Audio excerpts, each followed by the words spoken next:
Okay, we're all set to go. Great. Good evening. My name is Kevin Gardner. I'm the Community Development Director with the City of Burlingame.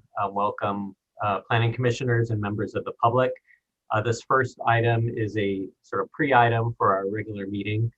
From 6 o'clock to 7 o'clock, we will have an informational and input meeting regarding the North Rollins Road specific plan. With us this evening are members from our consulting team, KTGY, Gates and Associates, and Kimley Horn. And without further ado, this is really their show, so I will hand it over to our consulting team, who will provide an introduction and walk you through the design alternatives that they've been coming up with for the North Rollins Road specific plan.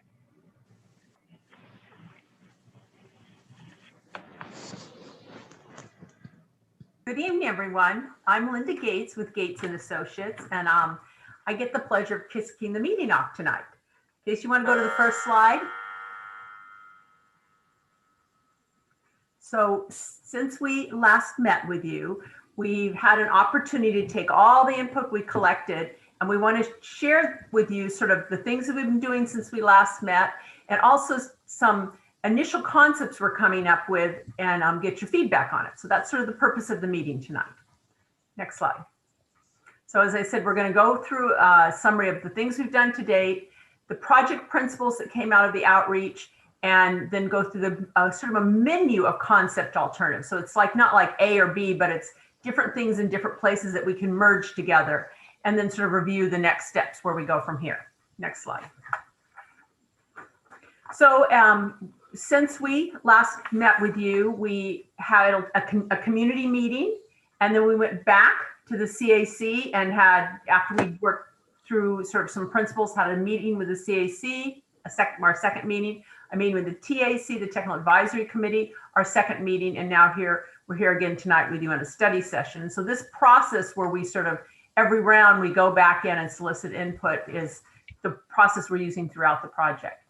But it was interesting in the first round of input, all the way met with these different groups, we started like consistent themes started emerging, like connectivity, people wanting to sort of embrace the industrial character of the area. Maybe some of the arts and makers started coming as a common theme. Everybody was worried about the character of Rollins Road and how that had to be improved. And they really wanted to see open space sort of make the framework for it. So it was interesting, consistent things that started the same themes coming up over and over. So next slide.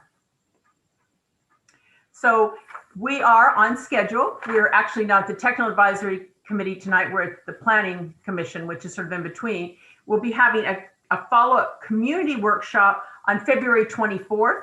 So hopefully we'll take the input you've had and share that with the community, and hopefully you can share with friends and neighbors and encourage them to participate in that meeting and share their input with us.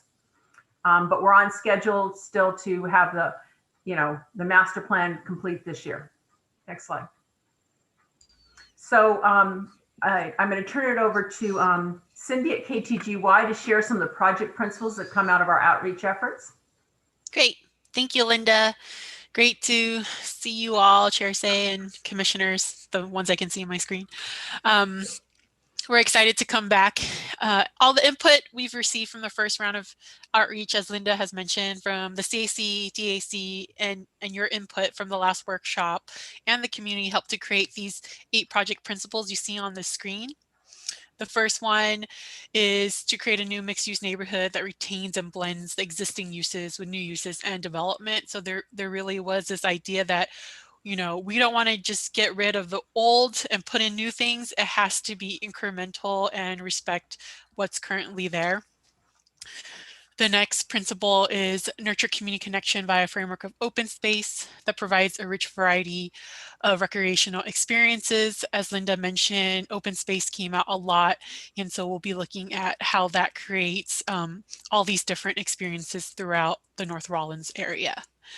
Aligned with that principle is creating a new framework of open spaces that is accessible to all and multifunctional so that they serve many uses. So want to make sure that it's not just meant to do one thing, but it can be adaptable and also encourage different types of activities. The fourth principle is really about sustainability, environmentally and economically, in development and infrastructure. The fifth one speaks to celebrating North Rawlins industrial character and its unique history. We have some ideas that can move that forward that we can share as we continue the process. The sixth one is about creating opportunity to promote local businesses and community organizations existing in and surrounding the North Rawlins area. Linda mentioned this a little bit, so highlighting makers, businesses that are currently existing, giving them an opportunity to shine. And the seventh one is to encourage creative opportunities for art as a distinguishing characteristic of the neighborhood. This really came out during the community workshop that we had. And the last one talks about a smooth transition between North Rawlins Road and South Rawlins Road, with the understanding that Rawlins Road in itself does not just end at our boundary. So there needs to be some thought that is put into how that transitions between this project boundary and to the south. So these guiding principles complement the general plan's policies for North Rawlins Road and will inform the concept plan and the standards and regulations that will be in the specific plan document. Next slide, please. Okay. The concept alternatives we'll be discussing tonight have a menu approach, as Linda mentioned, where each element could be overlaid and interchanged with each other. We will be discussing tonight the middle three shown on the slide, which is the focus area. So the proposal of area boundaries based on context. North Rawlins and Adrian roads, their cross sections. These really are the main multimodal travel ways. So want to talk about what those look like and feel like. And lastly, but not least, is open space. So this is the public realm of connections and recreation. The elements of land use, which is the first one, and the utility easement, which is the bottom one on this slide, are important in the alternatives and will be continued to be explored by the team. Just want to make it clear that the land use is not changing from RRMU, which stands for Rawlins Road Mixed Use, but will be refined in the process of the specific plan. And the utility easement's potential will be continued to be explored on its own, as it has a private-public component. We do talk about it in some of our concept alternatives. So if you all are probably aware, but currently there's storage and some private recreational uses within the easement, along with parking. So we have some ideas about what that can transform into. And one of the open space concepts that Rusty will provide more detail on later, we'll talk about that in more detail. Next slide. Okay, we're going to jump right into the concept alternative focus areas. So this first one is called the Central Hub. Given that the overall land use is staying RMU, we're looking at a focus area approach that gets us thinking about what can and should occur within the specific plan boundary in more detail at smaller areas or zones that use the surrounding context as its cues. The Central Hub alternative has 4 focus areas plus the utility easement. The main idea is that the activity intensity could be concentrated in the core in the yellow area labeled Area 3. This area captures both sides of Rawlins Road and proposes the idea of where potential vertical mixed use could be appropriate to build up in mass and scale. So if you can think about things having potentially higher, building height, this is what we were thinking where it could occur. Looking east, Area 1, which is in purple, captures essentially the entire northeast portion of the project area between Adrian Road and the utility easement. This is where Summerhills project is proposed and the public storage facility currently exists. There is the proximity with Highway 101 and then the utility easement edge to factor with whatever happens in this area. As we move towards the train tracks, we have Area 2, Focus Area West, which is in the teal blue. What occurs in this area could take advantage of the open views to the hills while responding to the constraint of the train tracks. Its closer adjacency to the train station will be very notable as well. In Area 4, which is in the pink, We're calling that the blender focus area because, again, it's really about that last principle that we shared. How do things start to transition between North Rollins Road into South Rollins? In this case, we want to do so not just from that north-south boundary, but looking at it as well across the train tracks and the context of the existing single-family residential across the way. So as mentioned previously, the utility easement will remain its own separate area and concept element. The table on the bottom of the slide shows the breakdown acreage of these focus areas, which is roughly 20 acres each. So we want to say almost evenly distributed in this alternative. Okay. Next slide, please. So that was the central hub concept. And here we'll come to the North Burlingame Gateway concept. This one explores what could happen if we took Area 3 in yellow and stretched it, starting it from the very northern edge of the city, which is where the El Portal channel is along the top edge of the city. Area 3 takes up both sides of Rollins Road again, and will be for a majority of the street. The idea here is that the experience along Rollins Road expands a longer stretch, creating a gateway for Burlingame at the northern edge of the city, and then also potentially allowing for more room for organic development or activity pattern happening along that frontage of Rollins Road, rather than something, that's concentrated in the middle as in the previous concept. Area 1 in purple remains the same as the previous concept, where Adrian Road, Highway 101, and the utility easement are contextual factors. Area 2 in the teal now actually stretches down the western edge a majority of the way and has most of that train track proximity. And in this scenario, in this concept alternative, we split the blender blocks that transition to South Rollins into two areas. One that really is focused on the adjacency to the train tracks and the single family residential across the train tracks, and the other one focused around Rollins Road itself. And with that, I know that was a lot. I'm going to pass it along to Rusty, who will go over the open space concepts. Thanks, Cindy. So talking about open space, for this plan, overall, it's important that if people are going to be living here and working here, that they have some reasonable access to an open space system. So that was a really strong principle that we wanted to pick up. Current precedent in the city, I believe, is about 3 acres per 1,000 residents, which gives us a goal to shoot for as we refine these plans going forward. And I think we're fortunate in the site that it really forces us to get creative about how this open space is going to get put together, which could in the end actually benefit the plan and really create a unique system. So conceptualizing these two plans, really tried to envision how people are going to move throughout the site, and what areas out there currently that are existing can we build upon? What open space areas out there can we start to leverage? So we have two high-level schemes that achieve that goal of movement and provide amenity space.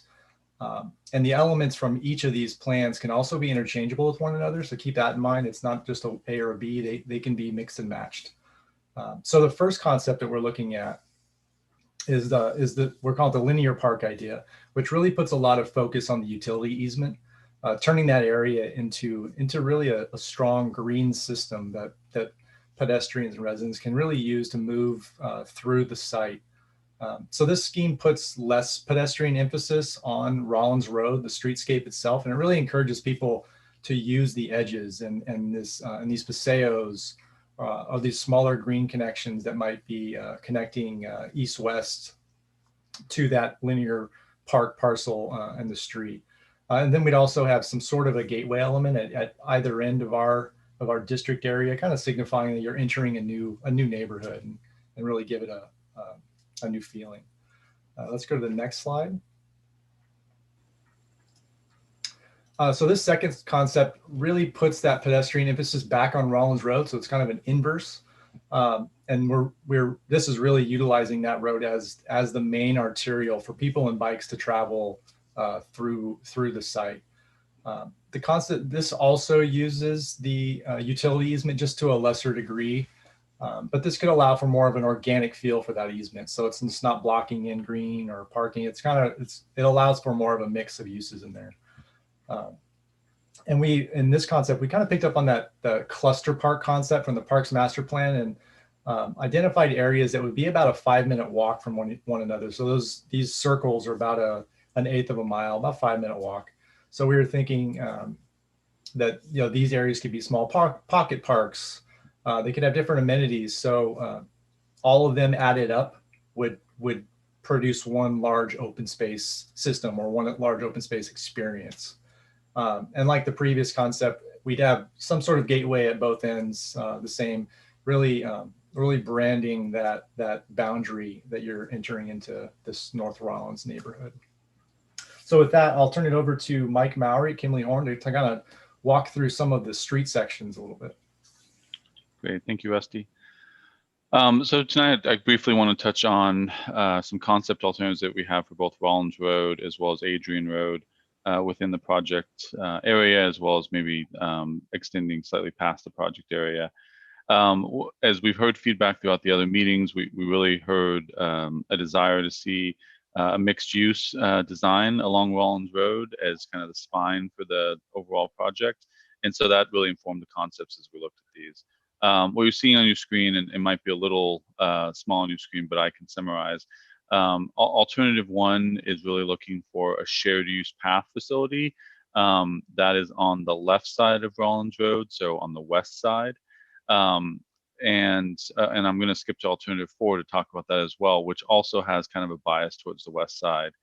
The reason that we looked at both of those when we have a dedicated facility for either peds or bikes or both was the connection to the BART station on the north end of the project. Having this dedicated facility, if it is the chosen concept, on the west side would allow a little bit easier connectivity to the BART facility, connecting to Adrian Road, and then taking the undercrossing, ultimately landing at the BART station. So if you wonder why we kind of chose that bias, that's really what informed that. But back to alternative 1. So the shared use path, it is what it sounds like. It's a Caltrans compliant shared use path. It's 12 feet wide for cyclists and pedestrians. So it would also serve as the main pedestrian pathway on that frontage for those properties. Generally, what we're doing as we're looking at the street is converting what is the 4-lane cross section with parking today and looking at it in a 3-lane cross section, and that's consistent throughout the alternatives. So you're seeing one travel lane for vehicles in each direction, and then a center turn lane. We still felt it was important to keep the center turn lane both in the existing condition where there's a lot of maybe not a lot, but a fair amount of heavier trucks and deliveries for the current uses as those transition over to residential or other new commercial uses in the future. And then parking as well. You'll see that we still consistently have parking on the corridor. It was an early conversation if we would keep on-street parking, especially as the corridor redevelops and potentially has additional parking on individual privately owned properties. But we feel like it's still important to keep that parking along the corridor. And it also gives us a little bit of flexibility what we do block by block. So there's an alternative, or there's a chance that parking may not be on one individual block on both faces of the block, both left and right, but maybe on the next block. So it gives us a little flexibility in the plan. So alternative 1 has the shared use ped and bike path. Alternative 2 is kind of the classic bike lanes. These are bike lanes without the buffer, so without kind of the 2-foot hatched area that you may see in other locations. Right now, we just don't have the room to fit that within the cross section. Alternative 3 is a bike route, so bikes would share the lane with vehicles, but we have provided larger vehicle lane widths in order to make that happen. And then type 4 is what's called the Shero facility. Relatively new type of bicycle facility that Caltrans has approved over the last 5 years, which has a dedicated 2-way bike facility, again, on the west side of the project.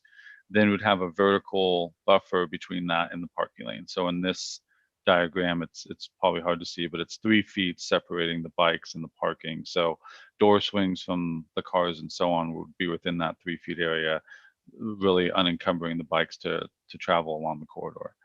Another item I'll note that you'll see on both sides of each of these graphics is this is within the public right-of-way as it exists today. This section of Rollins Road has an 84-foot wide right-of-way from back of walk to back of walk. We're holding that true today so that this conversion could happen really just after the specific plan's adopted, and wouldn't have to necessarily wait for a whole block or a few blocks to be redeveloped. What you're seeing on the left and right edge of each image is what we're calling a PAE, a public access easement.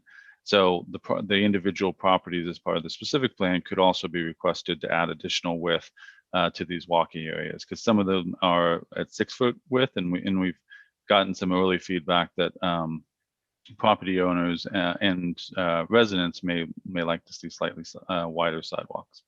The last thing I'll note is, which is shown on the bottom right of your screen, is a bulb out feature.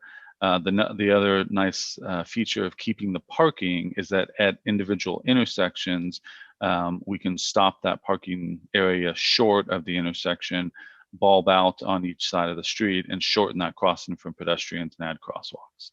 So again, some flexibilities in these alternatives. Next slide, please. And then on Adrian Road, the right-of-way itself is much narrower. It's 47 feet wide, and that includes the existing landscape buffer between the east edge of the roadway and the Caltrans fence. So we're showing 3 alternatives here. All of them keep that landscape area, probably enhancing it with some additional planting along the Caltrans edge. You'll see in alternative 1, we're looking at bike lane facilities as an alternative, but that does keep a pretty minimum pedestrian facility at 5 feet. Alternative 2A would be to add a type 3 bike route. So this again is the case where we have wider travel lanes, but the sharrow within the roadway and keep on-street parking. And then 2B eliminates parking. So Adrian and Rollins Road today have on-street parking. Most of the alternatives retain that, but alternative 2B for Adrian would remove that parking, add additional planting area on the west side of the roadway, and then a little bit wider sidewalk. The last thing I'll note, just so that we don't take too much time with this, is that we have asked the city arborist about these planting areas, if they would be sufficient for the types of trees they would like to see. The answer has been generally yes, and they also are sufficient from a width standpoint to also have a dual use for street bioswale treatment. So as the street is reimagined and redeveloped, that the street could start to also treat the runoff water from the roadway itself in these side street planters. Thank you, Mike. That was great. So next slide. So basically what we want to do, and I know we've talked it for a while, is we'd like to go back and systematically walk through some of these different alternatives and concepts, sort of mixing and matching. And when you start thinking about sort of the focus areas, we might want to think in each area, what kind of height would we be looking at? What kind of setbacks? How would each focus area sort of be different? What would be the characteristics of different ones? And how does that work out here? Idea sharing, so you might want to think about the differences in uses and experiences from the teal and the lavender and the core area, and think about what cross section of the street you think works with your vision, and what open space system works with your vision. But at this point, we'd like to turn it back to the commission and have you guys ask questions and provide us with some thoughts.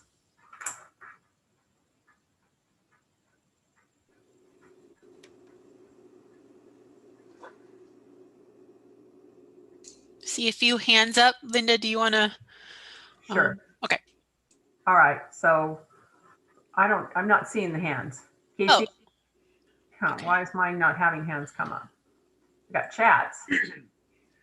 Okay. I the participants. Yeah. If you hit participants, you may. Oh, they're there. Okay. Yeah, now I see them. Okay. Thank you. So we've got Vice Chair. I see you have your hand up. You want to jump in, kick us off here? Yeah, sure, thank you. So a few questions going through, or questions and comments. Yes. So when we're looking at the central hub versus the North Burlingame Gateway alternatives. Is the idea, just so I'm clear, I think you said this just a second ago and earlier, is the idea that in each of these areas, there would be different development standards for height, density, possibly parking requirements, et cetera? Is that what's intended by the different areas? Yeah, we can explore. So everything under RMU has kind of like a baseline with the tiers right now. So the idea is that within these specific focus areas, can we even refine that a bit more? So say we get feedback that, currently I think the zoning allows for up to 7 stories, right, across the whole site. If you feel like, in the pink, it would be more appropriate that height gets limited to a different number or something like that. Let's talk about that so that we can better understand. Yeah. Okay. Well, to cut to the chase then, in my opinion, we have the benefit in an area here that's bounded by Highway 101, bounded by the railroad tracks throughout its whole area, bounded on the north end by what's likely going to be an intensified development with the intermodal station, et cetera.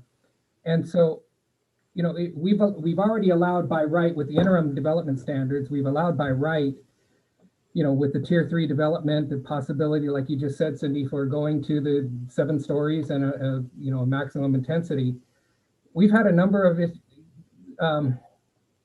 we've had a handful, let me put it that way, of instances recently in which we put together a specific plan for an area. Maybe it's, the downtown plan or the Donley Road adjacent.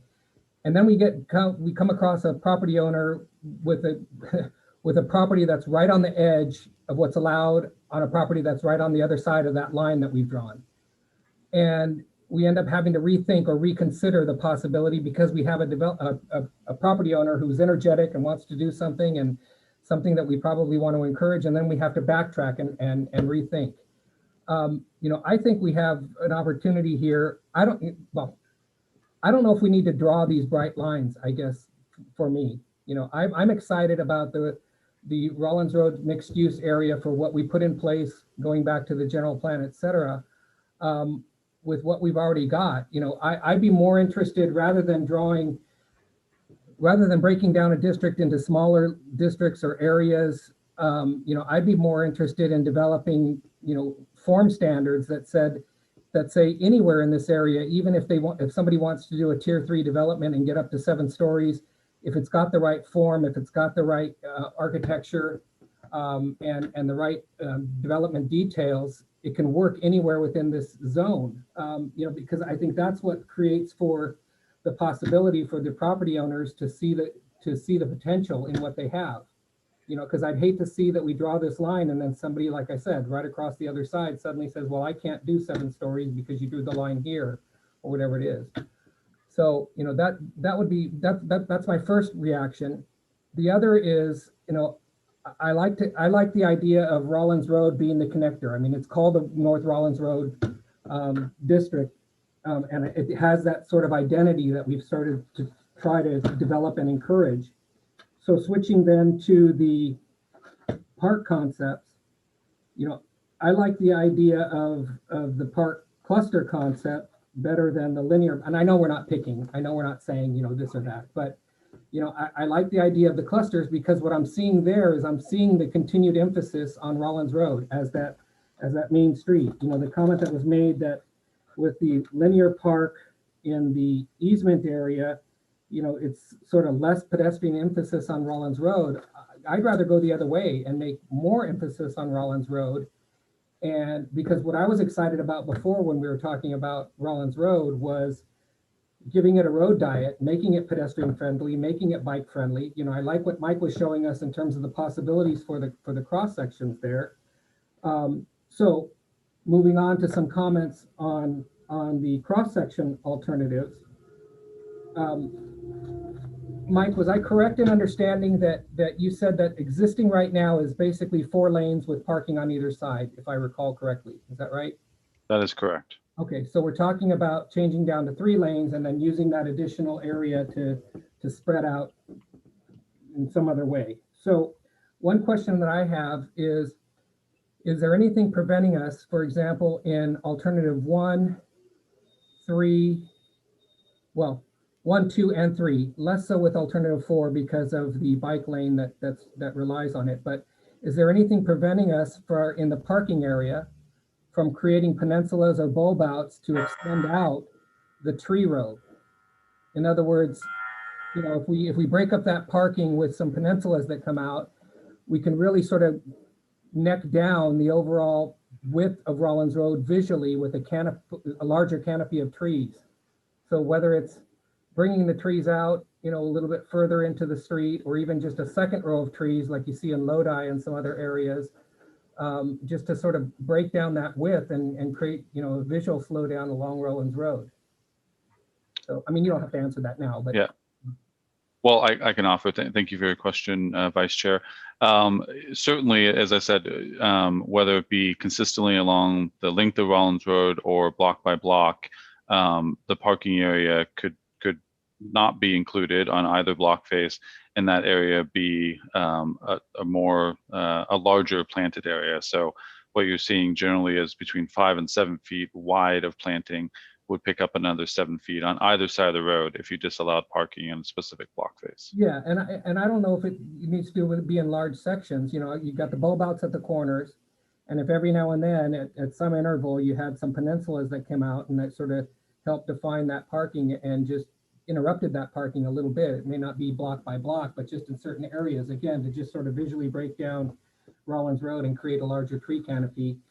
I think that would be a nice alternative. Like I said, it's a little bit more difficult with the share road concept with like in alternate 4, you know, because any bulb out coming on that west side then is obviously blocking off that bike lane. But at any rate, those were some of the things that I was excited for when we were seeing it before. You know, I liked it. I'm excited for where you guys have taken this and the possibilities. You know, I like the idea of zeroing in or just landing on a solution that allows for this development anywhere in the Rollins Road area, because we don't know where the property owners are going to come from, which ones are going to be excited to take advantage of this wherever it is. And if we draw these bright lines, we could shoot ourselves in the foot a little bit. So that's my comment. Thanks. Okay, so we have Commissioner Sargent. I think you had your hand raised first, and we also had a question that's come in the chat room for 1 second. I don't know if you all can see it. The question was a concern about tree plantings in the open space for the easement area, conflicting with pipes and such like that. And that is something that I think the team is looking into, sort of the limitations that you would have to work with there. And then liking the idea of more trees along the streets in Rollins Road. And actually we did talk to the city and they said 6-foot wide planter was sort of the ideal width for them. That's good for trees and they don't want it to get too much wider than that. But so those the 2 chats there. And Commissioner Sargent, if you want to sort of share your thoughts. Yeah, I had my thought is that it's mostly around the how this area interacts with the rest of the city, because it's pretty cut off and kind of a standalone area. And has there been any thought or investigation given on how to make it connect better with? I mean, you talked about, I think it was Area 4 connecting to being adjacent to the residential area across the tracks there, and I was wondering if there was any way to make there an actual connection there, because it's, right now it's pretty much the only access is by car and from either Millbrae Avenue or Broadway, and the pedestrian and bike access through both those areas is weak at best. Cindy or Mike, do you want to respond to that question? I'll let Mike take this one. So thank you for your question, Commissioner. We have certainly looked at connectivity, and I think generally you're being specific about connection to the west side of town across the Caltrain tracks. We've struggled a little bit with it where that connectivity could happen, and mostly it's because of the width of the connectivity. It's about a 200 to 250 foot width from a, that would ultimately become a pedestrian bicycle tunnel or maybe a bridge, and whether that should be part of the Rollins specific plan area because it would be such a sizable project in its own right. Other peninsula cities have done some of those themselves, and I would tell you that there's typically years of planning, about a decade usually between consideration for it, funding it, and then actually building it. Okay. Yeah, I didn't think it was a small lift. So my other question is about I agree with Commissioner Torres about the parklet idea and focusing on Rollins. One of my concerns about the alternative about using the utility easement area is that, if I'm correct, that's mostly large overhead power lines there. Mm-hmm. Have you seen other projects that have used that kind of space successfully as open space? Because, no matter how nice you make it underneath, it's still got huge power lines over the top. That is one of our concerns is there are power lines over the top, and there also are some lines buried underneath, and apparently for stormwater retention and such. And currently, PG&E has some control of the tower. It's pretty conservative about what they want to do in them. But there are things you can do in those kind of open spaces, and there have been done, but it would take some strong negotiations on Burlingame's part to sort of encourage PG&E to allow more to happen. Now, right now, there are tennis courts existing in it. So you already have some recreational activities happening in that space already. So yes, and you could mound things up or do other kinds of things, maybe to have smaller trees to go under power lines. So it is possible, but there's some heavy lifting that would have to be done with that. Okay, thank you. All right, did you have any other comments on this cross sections for the streets? I think that's really my comments right now. Okay, so Commissioner Loftus, you had your hand raised.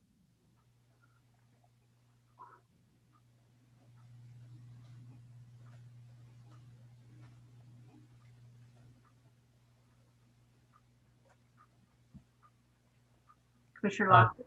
Commissioner Loftus, you're probably muted.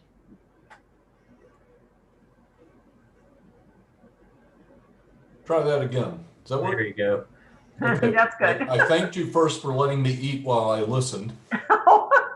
I want to, I agree with both Commissioner Toronis and Commissioner Sargent, so I want to reiterate the point that the focus of this really ought to be Rollins Road.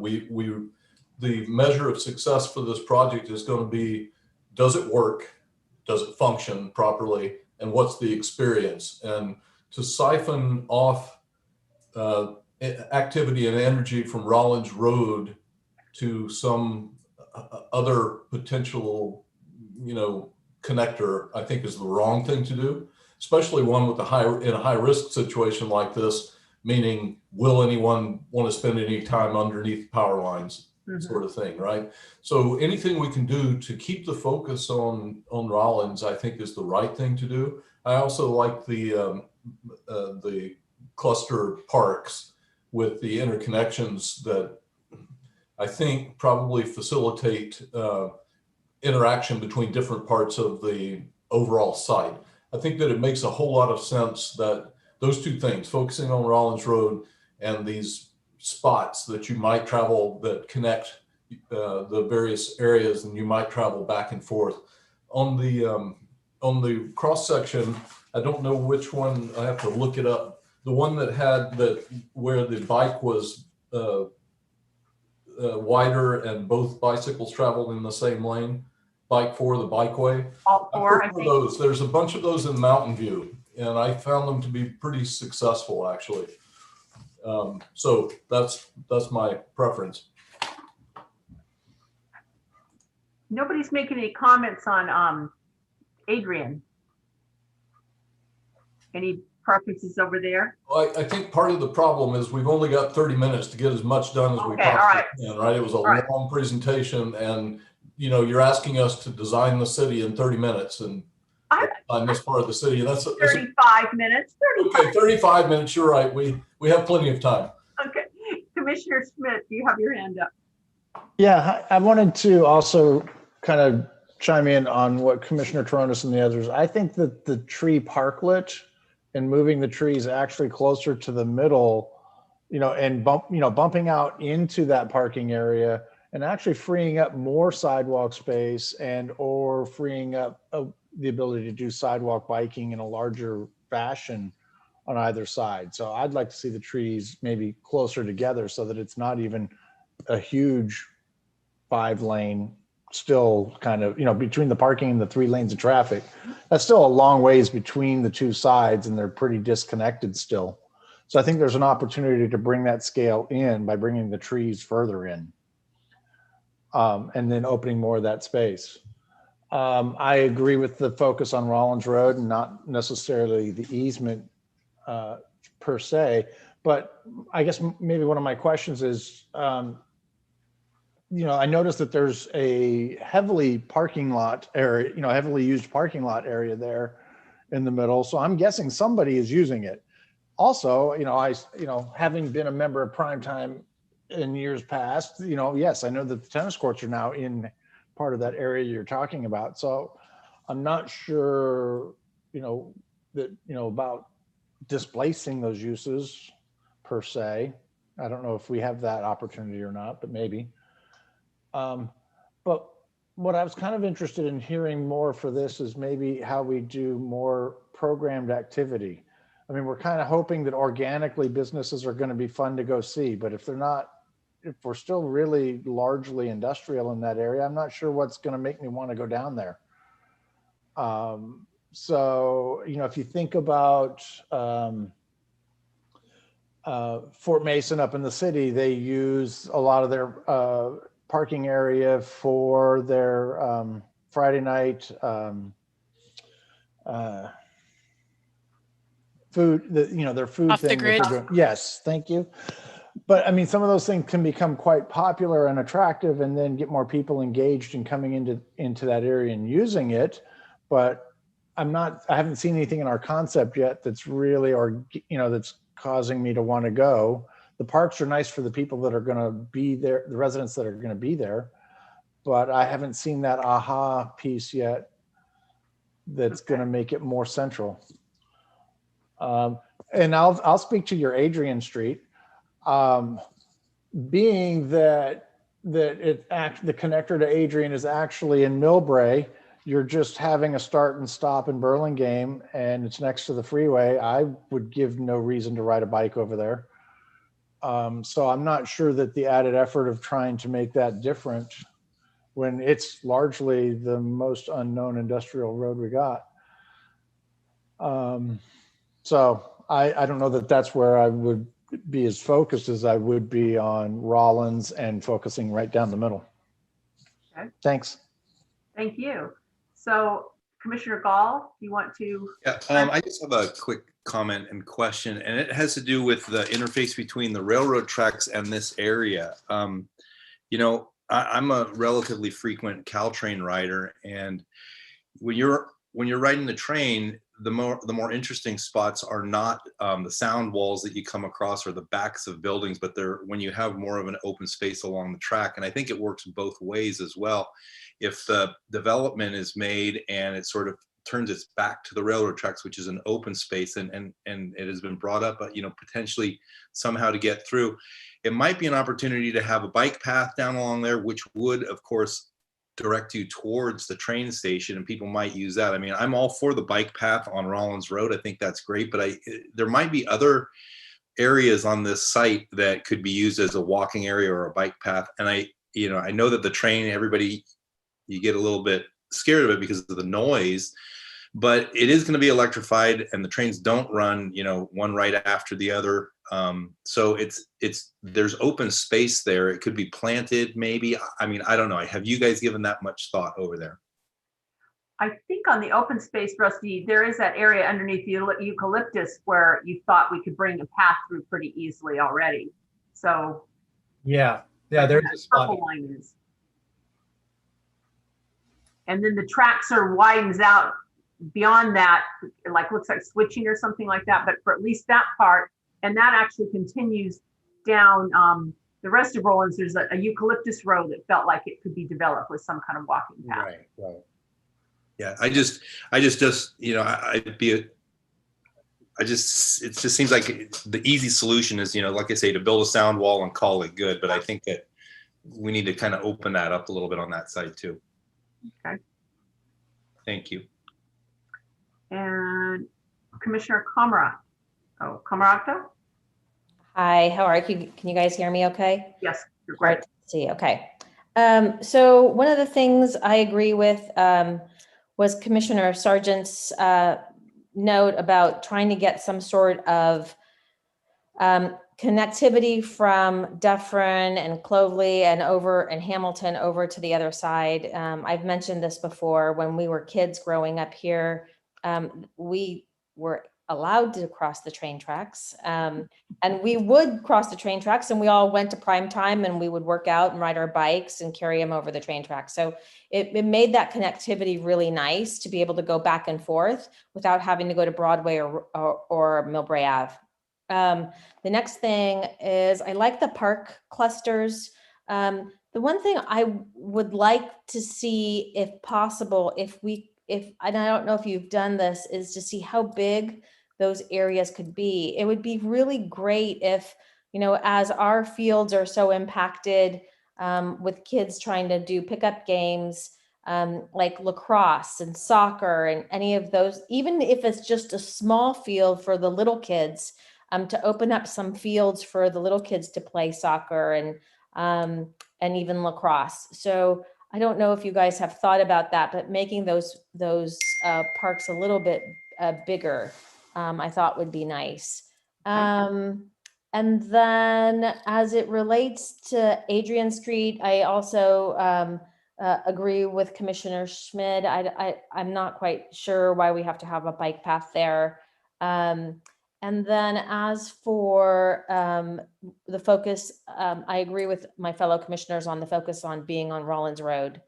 And I think that's it for me. Good. So I think we're down to the chair at this point. Is that correct? I think That's correct. Okay. Thank you. Thank you so much for this opportunity. It's so fun to be dreaming about this space here and what it can be. I also agree about the connectivity between kind of where that pink zone is and across the train tracks to have some kind of midpoint connection to the other side, and to be able to bring people over more to this side of this North Rollins Road area and vice versa. As we don't see it yet because these newly approved developments haven't been built, but as we get more and more housing along this zone in this area, I think it's important that when we look at these road sections, that safety is kind of like the number one consideration. Some of these scenarios, I can't imagine myself with, kids riding on bikes next to big trucks, because it's certainly going to continue to be a truck thoroughfare. And so I think it's important to recognize that and to make sure that we have, whether it's like, I like the alternative for the bikeway, that where there's an actual separation, physical separation of the driving lanes from the bike paths. But I think that also makes me think about, will it be the commuters that are going to be riding back and forth quickly on this bike path? What about the families with young kids who are trying to teach their kids how to ride a bike along this dedicated area? Where would they ride? So, and then I think earlier it was mentioned that looks like the left side of these concept diagrams is the west side. Is that correct? Yes. Okay. I had imagined it being the east side, I think, only because of trying to think it's closer to like Adrian, like there might be more activity kind of around that sector of the of this zone. But I wanted just to make sure to note the considerations for safety in terms of a bike path. And then for Adrian, as much as there's probably going to be off-street parking for a lot of the businesses or developments there. Again, there's going to be housing along that road as well. It seems that having some parking is still going to continue to be important on that road, and not to eliminate parking options. And if we have a nice dedicated bikeway on Rollins, then maybe we don't need a secondary route for bikes on Adrian. Okay. Thank you. Well, these are all really good comments, and you guys finished with 8 minutes to spare. You could have designed it all. I'm trying to see if there's anybody else who has their hand raised. I'm not seeing any other hands and not seeing any other new chats that have joined us. Would anybody have any other closing comments?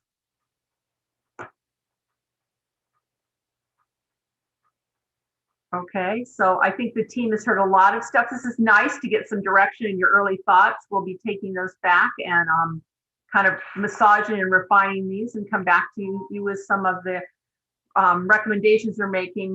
As I said, we're going into a community outreach meeting to collect information from the community at large, and then we'll cycle back with the CAC again to sort of get their take on things.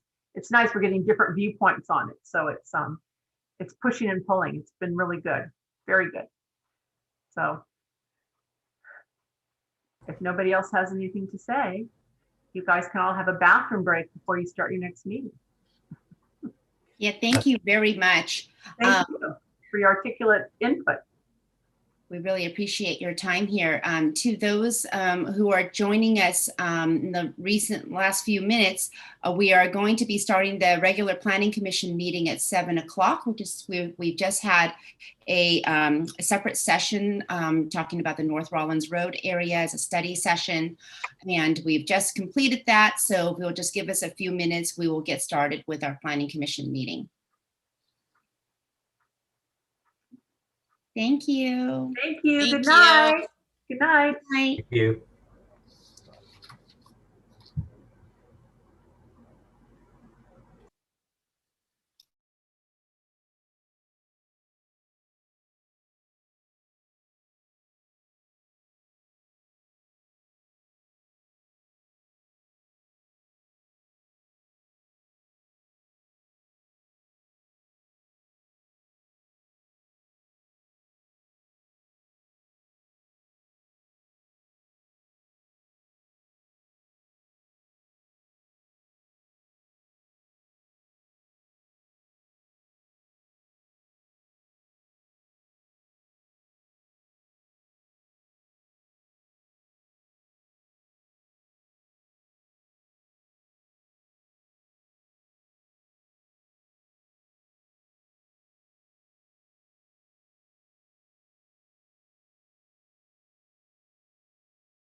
Chair Say, I think we can begin. I believe we have all the commissioners here and it's just past 7 o'clock.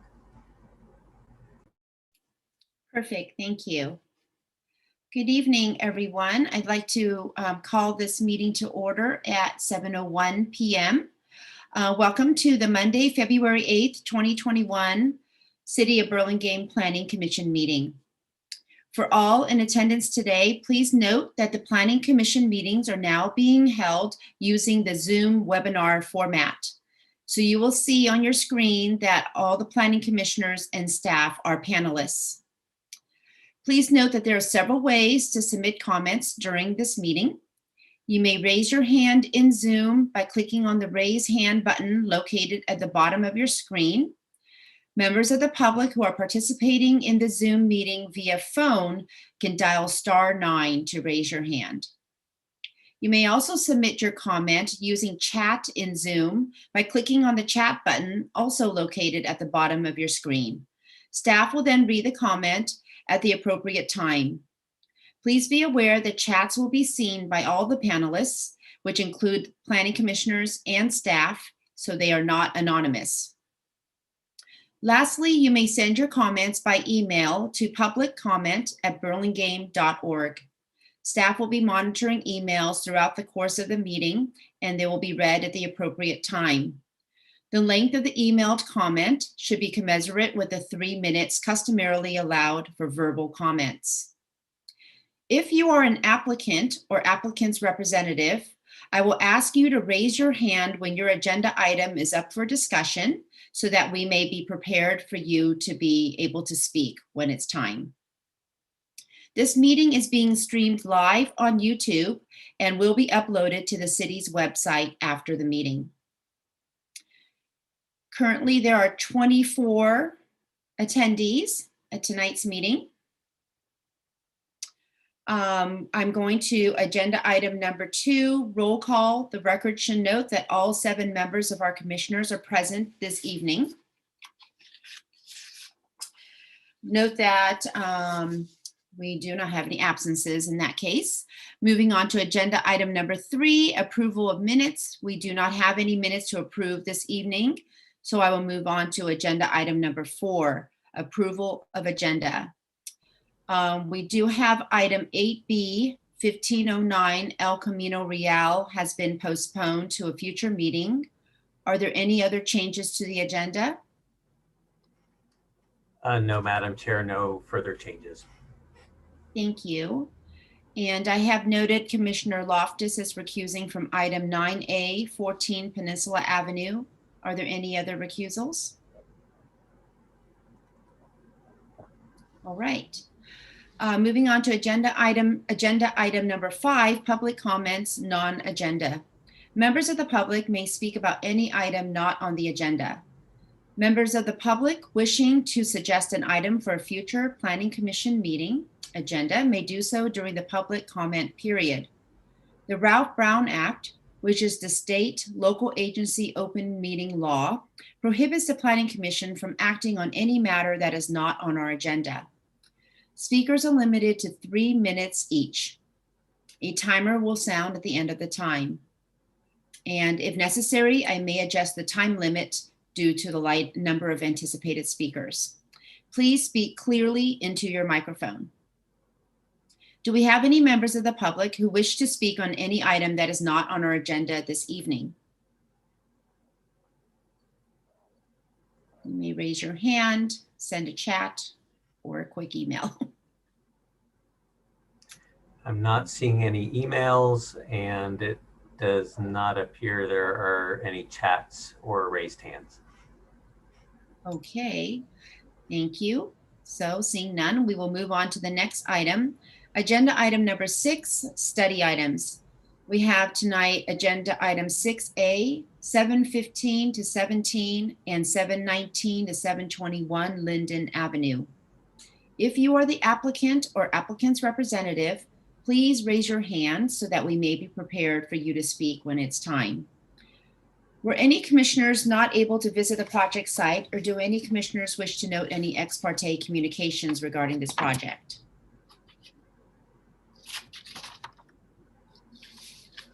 Let the record note that all commissioners present have visited the project site. May we have a staff report, please?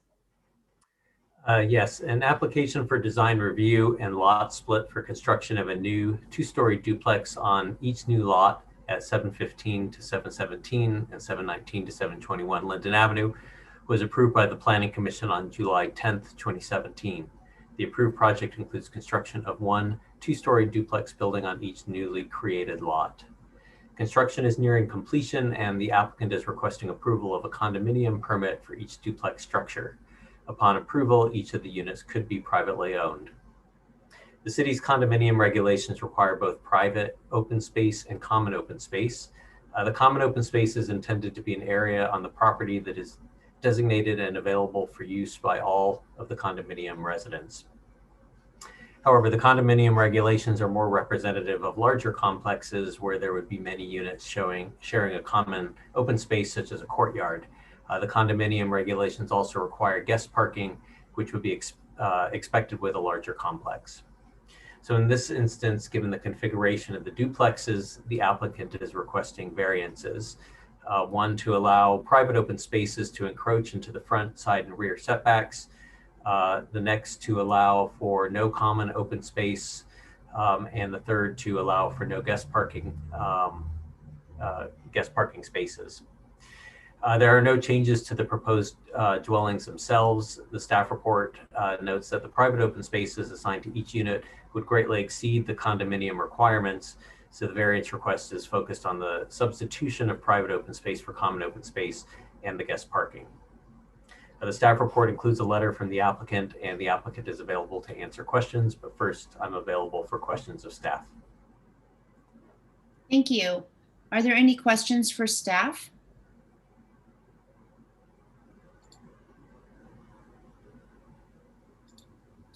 Yes, Vice Chair Toronis.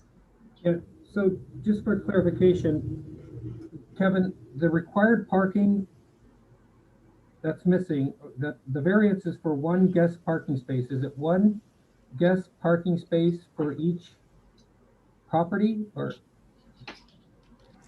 The staff report says one guest parking space required for projects containing 204 dwelling units. I think it's meant to say 2 to 4. Okay, that's okay. Yeah, I noticed that too. So yeah, so it would be one guest parking space per property. Since they're separate lots, it would be one per lot. If it was just one lot, it would just be one. But given that it's two unit developments, it would be one per lot. Okay, got it. Thank you.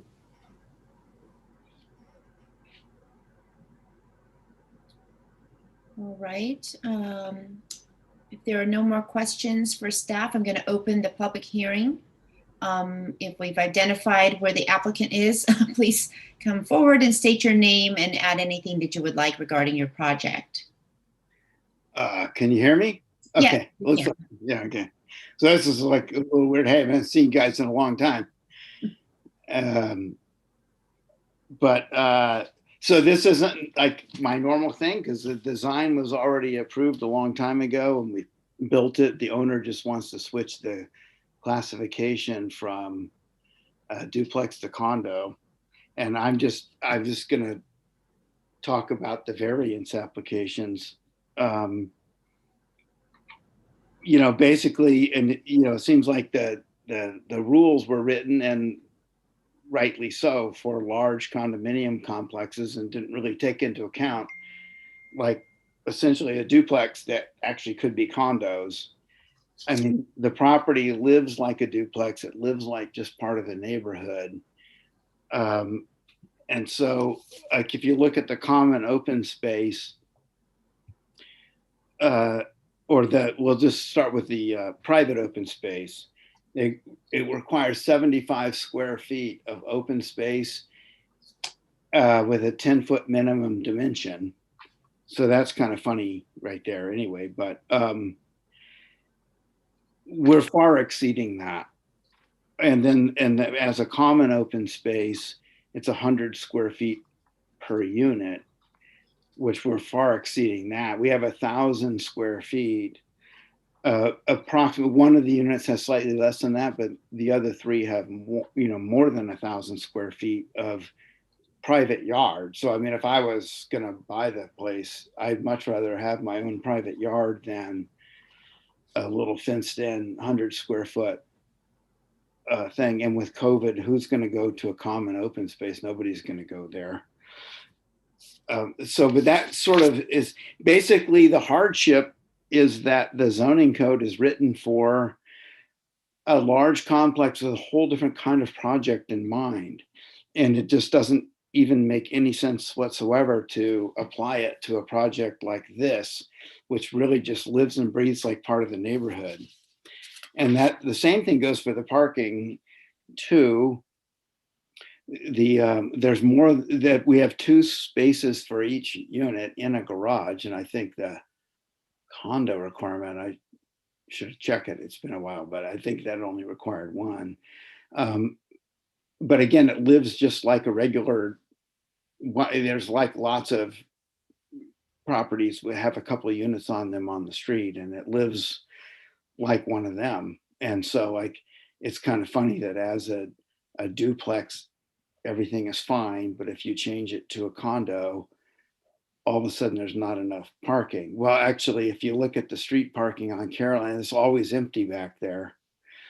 And on the on the Linden side, it's just the same as it's always been. There's really no change. And in order to put more on-site parking, you would have to actually make another curb cut, which actually takes away the street parking because you can't park in front of the curb cut. So basically, by what I'm saying is that the way the municipal code is written for the condos itself, if implemented, would create an unnecessary hardship on this property because it just wouldn't make any sense. And so those were the things I was going to speak to. I know the property owner is here too. He might have something else to say or be able to answer other questions. Thank you. Would the property owner like to speak? Yeah, James Evans here. Thanks for having us here this evening. And yeah, obviously it's been a relatively long-term project. I want to start by apologizing to any of those who visited the site. As you know, we haven't yet, obviously, based on the outcome of this process, determined what we're going to be doing with the landscaping. You know, you probably all saw that the houses were done, but you know, the landscaping is obviously somewhat unkept. Nonetheless, this whole change has sort of been brought about by spending the time that we've spent in the neighborhood while building this project. And, you know, we really feel that if we're allowed to make these changes, it will lend itself more towards an environment that will, you know, I won't call this affordable housing because it's, you know, it's obvious these are big houses, but, you know, it'll be easier housing for somebody to purchase, obviously, as condos. And, you know, there'll be a certain pride of ownership that, you know, that you get when people own as opposed to renters. You know, a lot of the input from the neighbors has been, you know, to the effect of, well, you know, gee, you're going to have, you know, a lot of tenants in here, so on and so forth. And, you know, obviously COVID kind of changed our thought process a little bit here also. You know, as far as parking, you know, we got great proximity to public transportation, which I'm sure you're all aware of. And, you know, I'm certainly open for any other questions, so. Thank you. Are there any questions for the applicant? Commissioner Loftus? Yeah, mine are sort of technical questions. I mean, I've owned condos before, and as I recall, you know, the exterior of the building and the structure of the building are owned communally, and a condo owner owns up to something like the interior surface, interior finished surface of the condo. I mean, how would that work here? I understand how it works in a large situation, but would there be a homeowners association, and who maintains the exterior, and is all that stuff been figured out? Yeah, we actually have already spoken with John Hanna. I don't know if you're familiar with John, but he's kind of well renowned in that whole business of setting up HOAs and such. So, yeah, I mean, the owner would own, essentially, they call it the paint, right? Yeah. And yeah, we would be setting up, a full-fledged HOA, obviously for each side. So it would be a 2-condo HOA that we would set up and fund and all that stuff. We'd have street, or entrance, maintenance agreements, so on and so forth. Yeah, so it is like a miniature homeowners association, and with all the same kind of structure and everything. Exactly. Okay, cool. Thank you. Thank you. Vice Chair Taronis. Thank you. So just a couple of questions. It may not be too much of our business, but I am intrigued. Can you walk me through just a little bit of the issues of the COVID-19 pandemic and how that's affecting the project and driving you towards wanting to convert this to condominiums? Well, I mean, from a personal standpoint, it's taken a toll on us as a family. I'd really rather not get into, the specifics and the details there, but, from the standpoint of, as the owner, I just feel like, number one, people that own property tend to take better care of both the property and the neighborhood. As mentioned in my letter, I think we will continue to have an ownership in this property. It will just be on a reduced scale. So I feel that variable, came significantly into play for us. We like the neighborhood. It's a great neighborhood. And, I think that, the input that I got was, if you could make these into condos, that would probably be a positive. But I mean, I hope that answers your question. Kind of, but like I said, maybe it's not much of our business. It's just cited in your letter, so I was curious, but be that as it may. My other questions are in regards to, okay, so for the open space, I'm kind of getting my hands around that or head around that, and I can see the argument that you're making just in terms of the amount of space that you're providing. I mean, it's much more open space than would otherwise be provided if this were designed outright as condominiums, perhaps. So, I think that there's an argument to be made for those circumstances that could lead to the findings for that variance.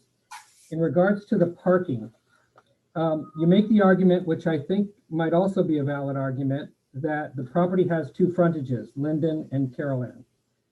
But in visiting the property, the issue that I see is you have, let's look at, for example, the issues 717 and 721, which sort of front on Caroline, but they really don't. They have front entries that kind of face the driveway.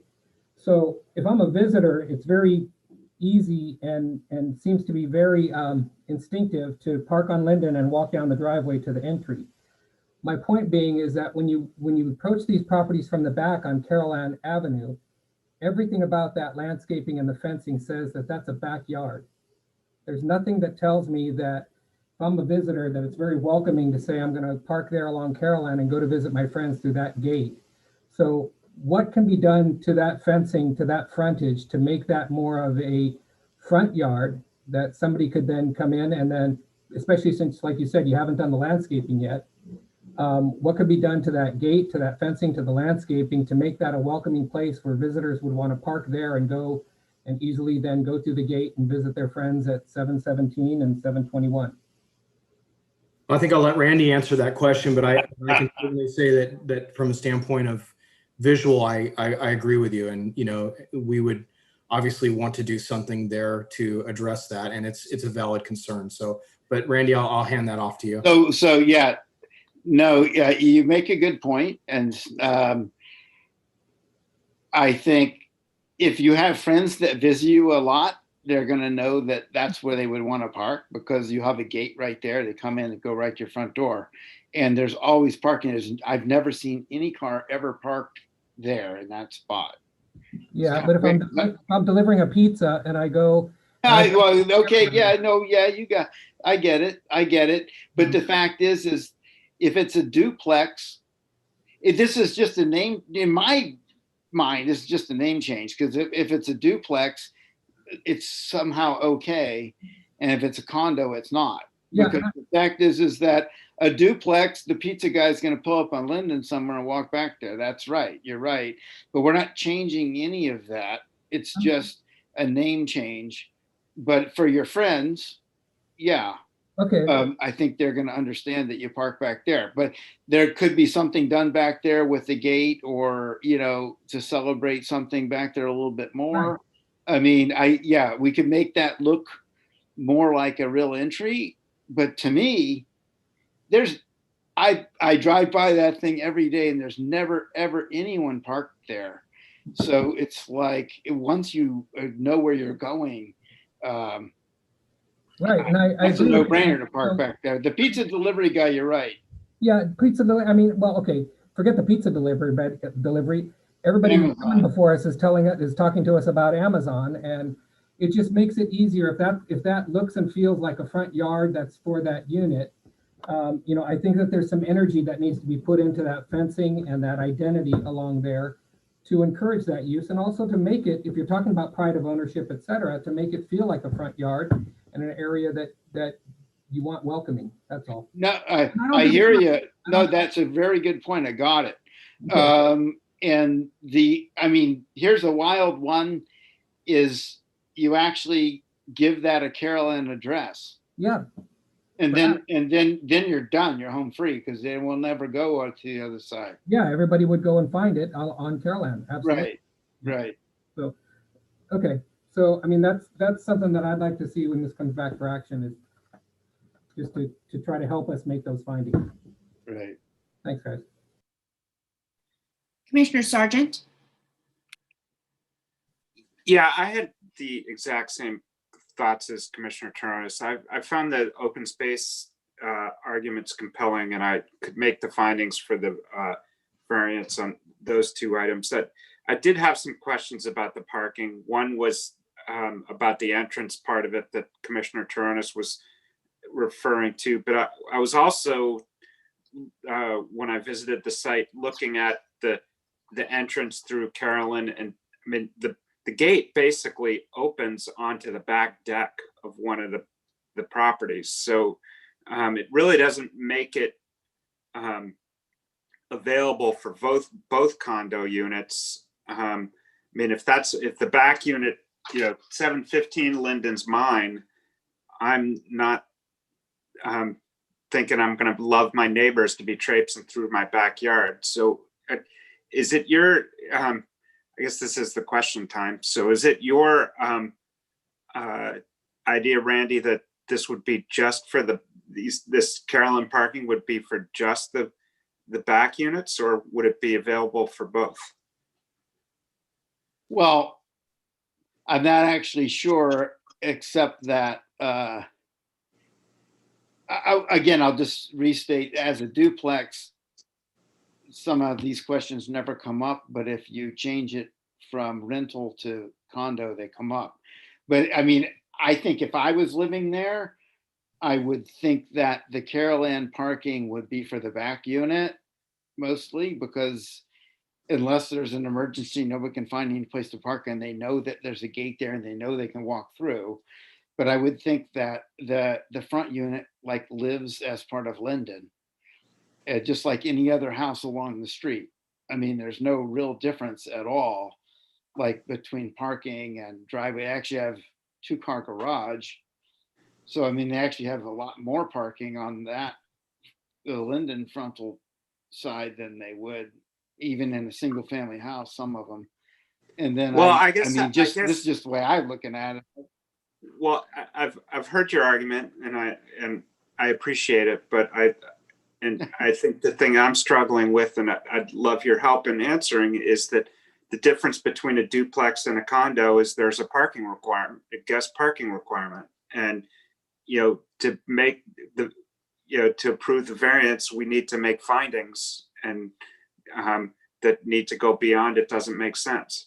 So that's where I'd like some help. All right, so I only caught like 2 words from that whole thing. It went in and out on me. Oh, those were some really good But words. I I'm think disappointed I on can- that. I hope everybody else heard them. I only Those are some of your best words. heard like 2 half words from that whole thing. Went in and Well, out. some of them even strung So- together into thoughts. So that was impressive, I thought. But hopefully you'll hear better this time. And I can shorten it, but I agree with what you're saying about the difference. But the thing that we've got to do is be able to make findings for a variance. And I get that. I get so- that. And I've been, sorry. Go ahead. so it's silly isn't, we need more help than that.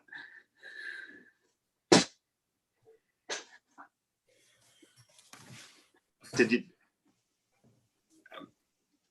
So I'm getting broken audio. Everything froze on me. I haven't heard anything from that. I did get enough of a soundbite. I mean, if we need to dress up the fence back there and make it look more pedestrian, if you will, that's something that we'd be happy to do. And revisit that with you guys. Okay, great. And the other part, hopefully I'll try one more time, is how this is going to address the parking requirement that exists for both units, and whether this is only a study session, so you don't have to answer it now. You can give it more thought. But whether there's going to be access for that Carolyn parking for the front units, and if so, kind of how that would happen. Randy, did you get that? No, I'm moving to a different room right now. I didn't get any of that. Well, maybe the applicant could talk to staff on Tuesday and they could summarize for him if other commissioners agree with this point. Otherwise, they can just ignore it. That's all I had. I mean, I guess, and I'll speak to it. Okay. I mean, we're sort of in a day and age where a lot of cities, and maybe Burlingame's looking at this too, are looking at abandoning any type of parking for newer developments. And I think the push generally is in the direction of, encouraging people as much as possible to use public transportation. And with the proximity that this property has to public transportation, I think that's a pretty good leg to stand on in terms of, the viability of allowing us that particular variance. We've got an underutilized street that's behind the house. I suppose theoretically we could fashion a parking spot and take up part of the backyard there. But, as Randy so aptly put, you're then, doing a curb cut, in fact, 2 of them on Carolyn to accomplish that. I mean, what do you really gain out of that? I certainly agree with the idea of, I think you should talk to staff tomorrow about what my point was, because you're actually not answering my question and you're suggesting doing something that I'm not even asking. So but I'd love to hear questions from other commissioners. Okay. Commissioner Schmidt? Yeah, I was, kind of going on to that parking issue. As I look at some of these, the gate off of Caroline and then the stepping stones aren't necessarily aligning with the ones that are going around the side, in which you would actually travel to the front unit that's on Linden. And maybe if you coordinated that a little bit more so that it felt more like a straight shot on those pavers there, then it would feel a little bit more like it's equally usable for 721 Linden as it is and 719 Linden, because I think that they're going to end up sharing the private backyard to some degree too. Otherwise 719 Linden doesn't have a private yard. So maybe that is a way to address our concern of making it feel like that Carolyn parking isn't just going into the backyard of 721. Thanks. Thank you. All right. I think that covers the commissioner's questions. Would anybody from the public like to speak on this item? You can raise your hand, send in a chat or an email. There are no emails to the public comment at burlingame.org, and I'm not seeing any chats. All right. With that, I will close the public hearing. Commissioners? Commissioner Loftus? I certainly understand the request that Commissioner Sargent made to, have more help to understand the variance. Maybe I'm missing something, but I would have thought, I would have looked at this immediately and said, well, there's a guest parking space there in front of one or the other of the two doors. The functionality, it seems to me, of the development doesn't really change whether it's a condo or whether it's a duplex. At any point, if someone were to come visit and they didn't park on the street, they could easily pull back into the, let's call it a motor court, and park in front of one of the two doors of the person that they were visiting. We have friends in San Mateo who have a similar situation, and we go over and visit and park in front of their garage door. And so I'm not sure why that doesn't work. And I was a little bit surprised that it's not been suggested. And maybe it's because I'm missing something, though.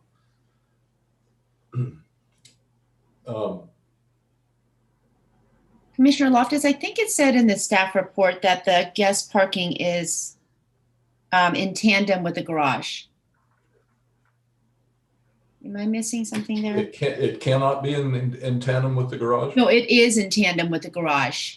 The Okay. guest parking, off-street parking. Well, okay, so now I'm really missing something. I thought the request was for a variance for that. Somebody help me out. I'm lost, I guess. Says each unit contains a 2-car garage and 1 uncovered parking space is provided in tandem with the garage. Therefore, the project is in compliance with the off-street parking requirements. Okay. But there's a separate requirement for guest parking is what they're asking for a variance for. Oh, so the space in front of the garage is the compliance with the requirements for the property itself. Okay, that's what I'm missing then. Okay. Well, as Commissioner Sargent has said, then I think we need better help making the findings for the variance. Commissioner Sargent? Yeah, I'm open to the parking variance. I think this is a good application, and I'm not suggesting that there needs to be a curb cut off of Carolyn or anything like that. What I'm suggesting is actually was pretty well articulated by Commissioner Schmidt, is just a better way to connect Carolyn to the entire development and how that's going to work. Because the way it doesn't feel connected right now, and so I think we just need more there is what I'm asking for. Vice Chair Taronis? Yeah, okay. I've got to back up because now I'm confused even further based on Commissioner Loftus's question. Because if I look at each one of these units, they're 4-bedroom units. So if we apply the residential standards to this, they would require 1 covered parking space and 1 other space. Could be covered or could be uncovered. And each one of these units has a 2-car garage. So if you say that the required parking for each unit is covered in the garages, then as Commissioner Loftus was suggesting, guest parking could be in tandem in front of each of the garage, conceivably. I believe one of the units is a 5-bedroom. So I'll interrupt. Sorry. So there's a bit of an idiosyncrasy in that for the multifamily residential parking standards, 4- and 5-bedroom units are required to have 2.5 spaces per unit. and then you can't really have a half a space, so it ends up being 3. Now, oddly, that is a higher parking requirement than if it was a single family home. So that may be something you figure into your variance findings. Then These are acting more like single family homes than condos perhaps, but that's why you get this kind of odd situation. Each of them have 3 spaces assigned based on their bedrooms. Okay, then I would suggest to the applicant that they have an additional argument that could be made for some sort of, if not extraordinary, at least unique conditions, particular to this neighborhood where there are a lot of sort of multi-unit properties, properties with with a unit in the front, unit in the back, for example. So if you, like I just said, if you applied the residential standards to this, and the point that Randy was making, is that this looks and breathes and acts like other residential developments in that neighborhood. They have the open space issue covered with the amount of open space well in excess of what's required for condominiums. They have a unique condition with their motor court and with the configuration of their driveway and the 2-car garages, and that they provide 2 parking spaces for each unit in the garage and the potential for a guest space to be called out in front of that garage. And whether that it's called that or not, like Commissioner Loftus was saying, in practice, when friends come over to visit, they can just say, yeah, when you come by, just park in front of our garage. Oh, and by the way, park in front of the left one because my son's going to be leaving and he wants to take his car out of the right one, or vice versa. That type of coordination, cooperation, and community. So that I think that's further argument that can be made. I would strongly encourage the applicant to also talk to, whether it's Public Works or whoever it is, to try to get the 2 back units, 721 and 717, addressed on Carol Ann Avenue. That way, for deliveries, for anybody else besides friends, they're all going to Carol Ann Avenue to look for an entrance to those 2 units. And changing the fencing, changing the gates, making that more of a front entry for those back units will further help drive the parking towards Carol Ann for those back units and take pressure off of Linden. So I think that there's things that could be crafted when this comes back before us for action that would help us make the findings and help the application in general. Thanks. Commissioner Camerado? Yeah, so I could find the findings, and I agree with my fellow commissioners that I'd like the applicant to come back and change maybe the address over to the Carolyn address. The other thing is, we're right by public transportation. This is right in smack downtown by the train station. So it's kind of a nice property in which you don't really have to have another parking space. I mean, if people are taking the train and, we've got some of this public transportation that allows maybe less parking requirements. So I don't know, that's kind of where I was thinking about this because of the vicinity to public transportation. Yeah, and I'll add to that there's also that new bike lane, I think that's newly painted on Carolyn as well. That would help with the public transportation aspect. Commissioner Loftus, would you like to speak again? Yeah, I just want to make sure, I really hope that the applicant will come back and that the hardship will include the difficulty of getting a half car. I think that would, we really ought to have a variance application that says something like that.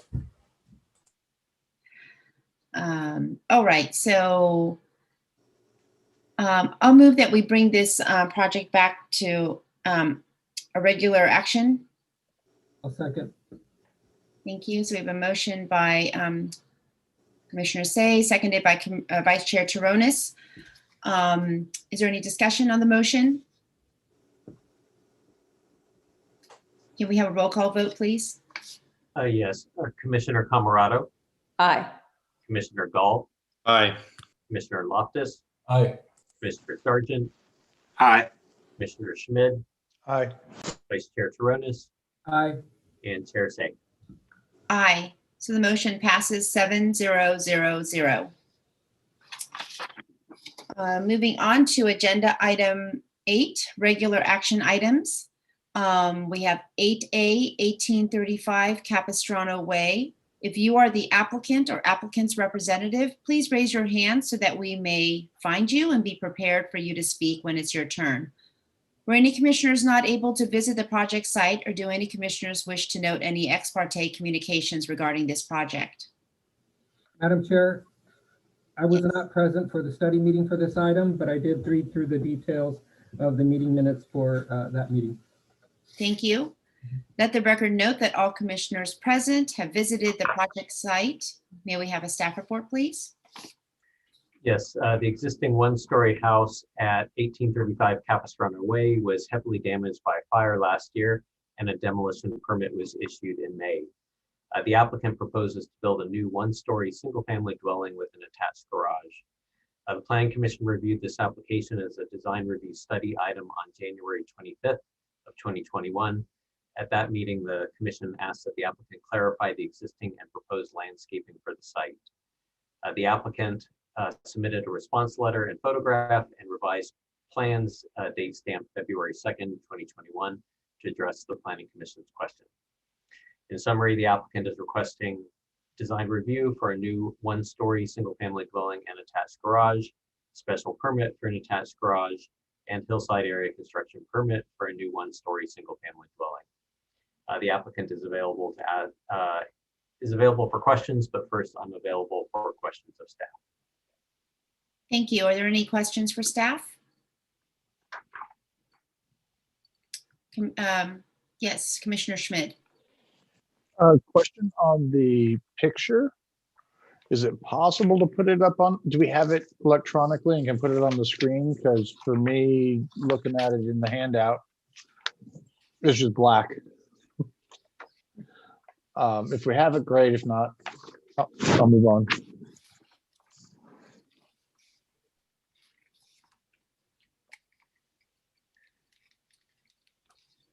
Any other questions? If we can find that.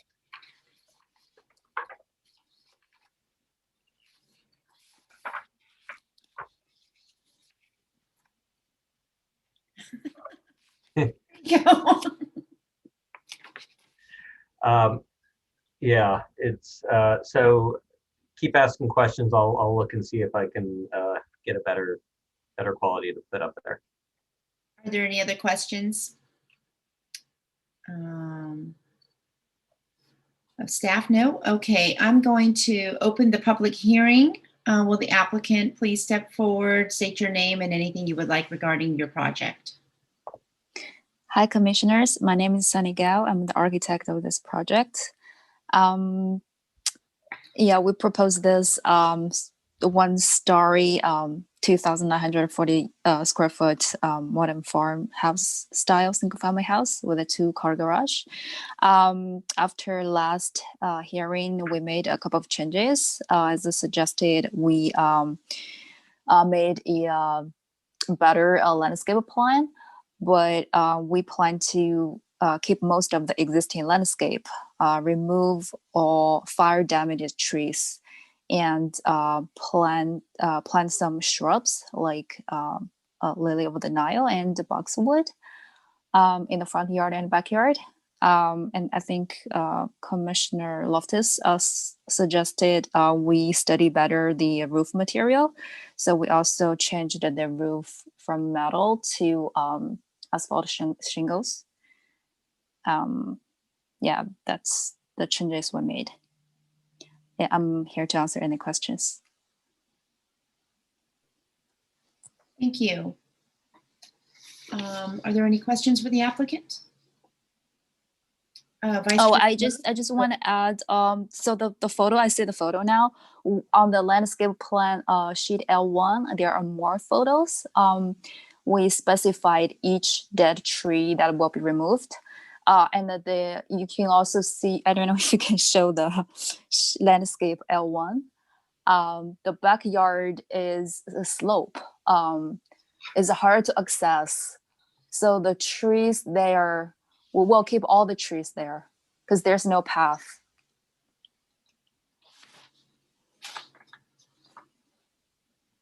All right. Vice Chair Taronis, do you have a question for the applicant? Yeah, just one minor one. So I noticed that you changed, on the elevations, you changed to the composition shingle roofs. You said that, so thank you, that clarifies. But on your A1.1 sheet, your roof plan, am I correct in just assuming you just hadn't got around to changing that because it still calls out metal roof? Oh, yeah, I mean, it could be a typo. I apologize for that. It just wasn't changed. So but you are doing composition shingles throughout. Right, yeah, that's correct. All right, and my only other, on the landscaping, this is just a personal issue. Agapanthus attracts a lot of snails. My only point would be you might want to consider African iris as opposed to the lily of the Nile, but that's just a minor comment. Okay, thanks.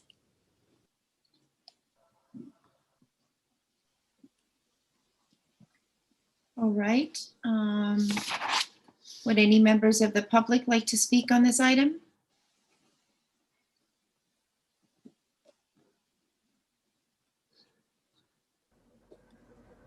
Or do we see any chats, emails? No chats and no emails. All right. With that, I will close the public hearing. Commissioners, comments? Commissioner Loftus? Yes, I'd like to say thanks for reconsidering the roofing material. As I said last time, especially in a one-story house with this kind of slope, half the building facade becomes the roof. And I think this is a really nice project. I was not looking forward to having that conversation again. But I think this is a really well-designed project, and I think it's going to fit well in that neighborhood. So I appreciate the changes a lot.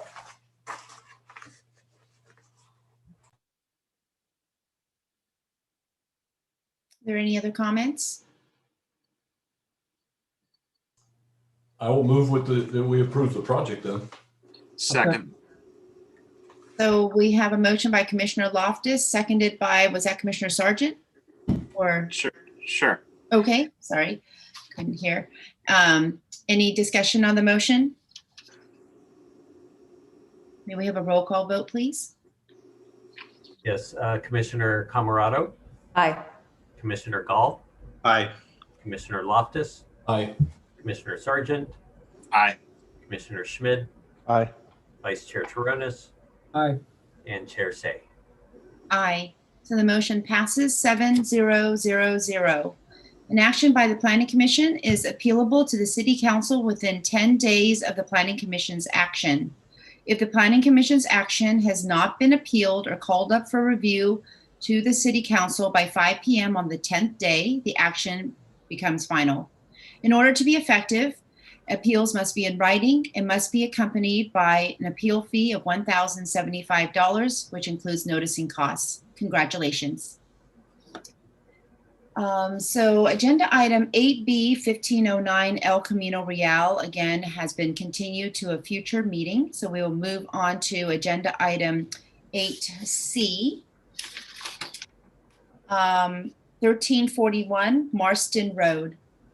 If you are the applicant or the applicant's representative, please raise your hand now so that we may find you and be ready for you to speak when it's your turn. Were any commissioners not able to visit the project site, or do any commissioners wish to note any ex parte communications regarding this project?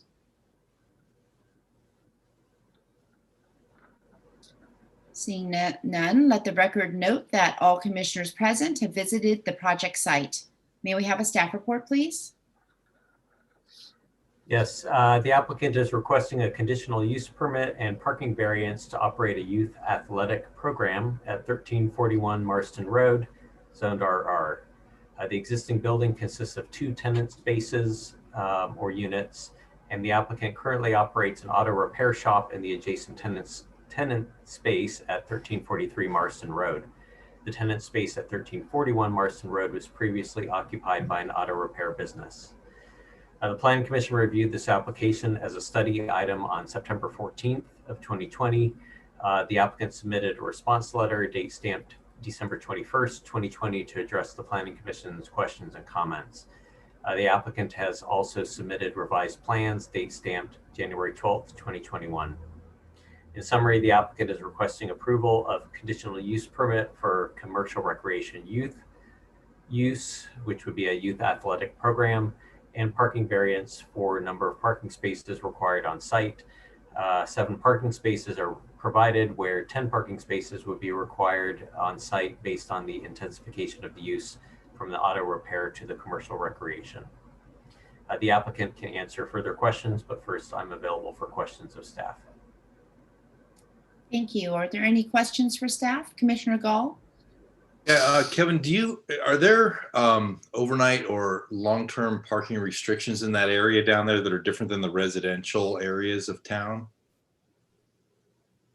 I am not aware. I don't want to guess, so I don't know the answer. Okay, do we have any restrictions on, I know some cities have enacted parking requirements or parking restrictions on motorhomes, and that's kind of where my question was leading. Do we have any restrictions on that in town? I can look it up as we talk. I'm not familiar, but Okay. Let me find out. Okay, thank you. I have a question. Might be a strange one, but are there any restrictions around interactions with a single adult and a youth in any business?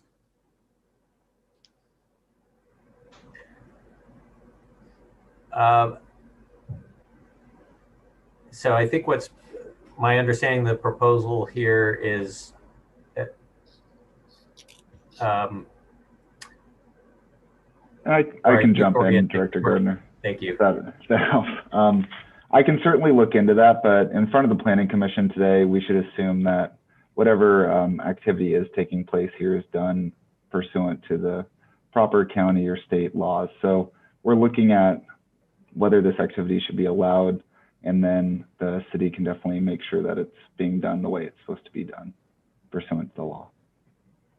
Okay, thank you. There used to be a waiting room in the front, and now that's missing. It's just an office or storage space. So, thank you. Commissioner Loftus? No, I guess I need to lower my hand, sorry. All right. Let's see. So I'm going to open the public hearing. Will the applicant please step forward, state your name, and add anything you would like regarding your project? Hello, my name's Adnan Berryman. Couple things just on your question.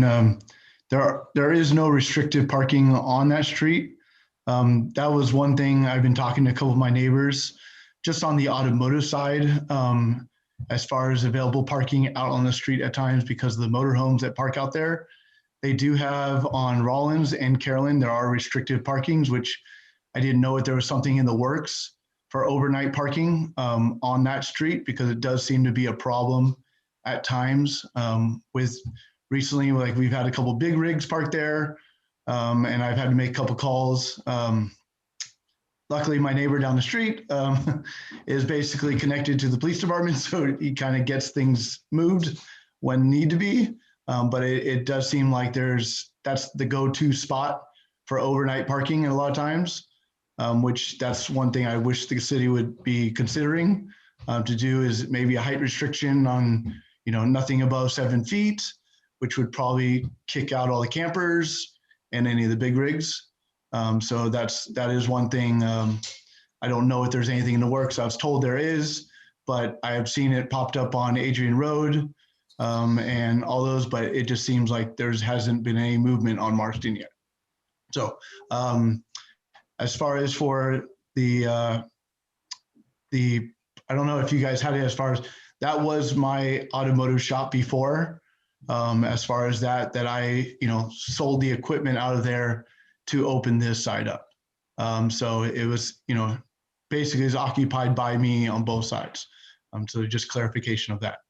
But I don't have any other real comment except for the fact that I've been going around neighbors asking them if they've had any concerns with any of the issues that I've been proposing, and no one seems to be. I mean, lot across the street is really just an empty parking spot for dump trucks and garbage bins. And a lot of what I've been paying attention to is most of those businesses, they're very early run businesses, and everyone's usually starting to leave about that time, about 3:30, 4 o'clock from all the street parking. So a lot of that opens up just because a lot of the roofing companies and the garage people, they start at about 5 o'clock in the morning. So that's kind of where I've just been paying attention to that to see how, parking would be alleviated in many different ways in that area based on that. Yes, I would like to hear any comments or questions that you guys have at this time. Vice Chair Taronis. Thank you. So, Adna, first of all, thank you for commissioning the new set of plans. That really helps to understand the building and understand what we're reviewing. Question in regards to programmatic issues. So you're going to do youth training, correct? Yes. So, in an effort to, the sort of the argument that's been made, or at least the suggested findings in our staff report, indicate that in regards to the parking, it's going to be somewhat of a different commercial operation than, say, a typical recreational sports facility where you have a lot of adults coming to train and that sort of thing, like Prime Time or some example like that. So since it's youth that you're going to be training, is it safe to assume that you may have a number of parents that are dropping off for training and therefore wouldn't necessarily need to stay and take up a parking space? Yes. So, it is, based on the age group, and stuff like that. There's, age groups of 7 to 12, 12 to 15, 15 to 18, and stuff. And obviously the older it goes, even, if I'm training anyone from 15 to 18, I mean, the most, my franchise allows me is 4.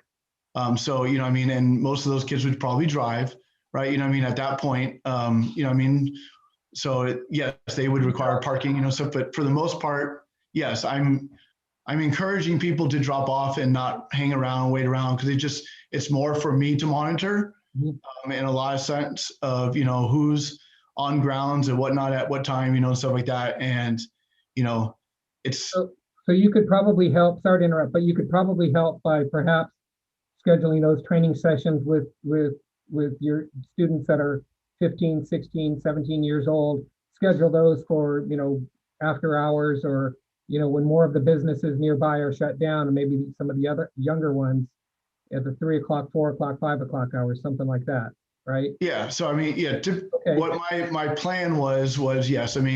My thought process is kids get out around 3 o'clock, giving them time to get there, and stuff like that. And then as it goes, just like what we do in, youth baseball, we allow the fields earlier times for the younger kids.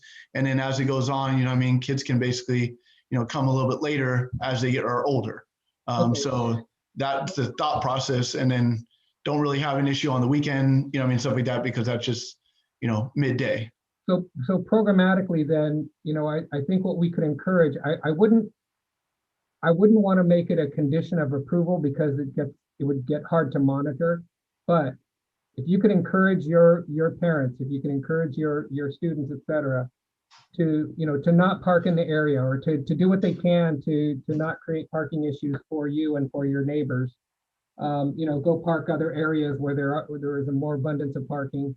Like, for example, I hear on Carol Ann Avenue down near Linden, there's a lot of parking. But no, I'm sorry, but you get my point. Is that you can encourage your students to and the parents to drop off and go park elsewhere. And if you see parking issues, maybe vacate a spot and let somebody else who come into a business, that sort of thing, right?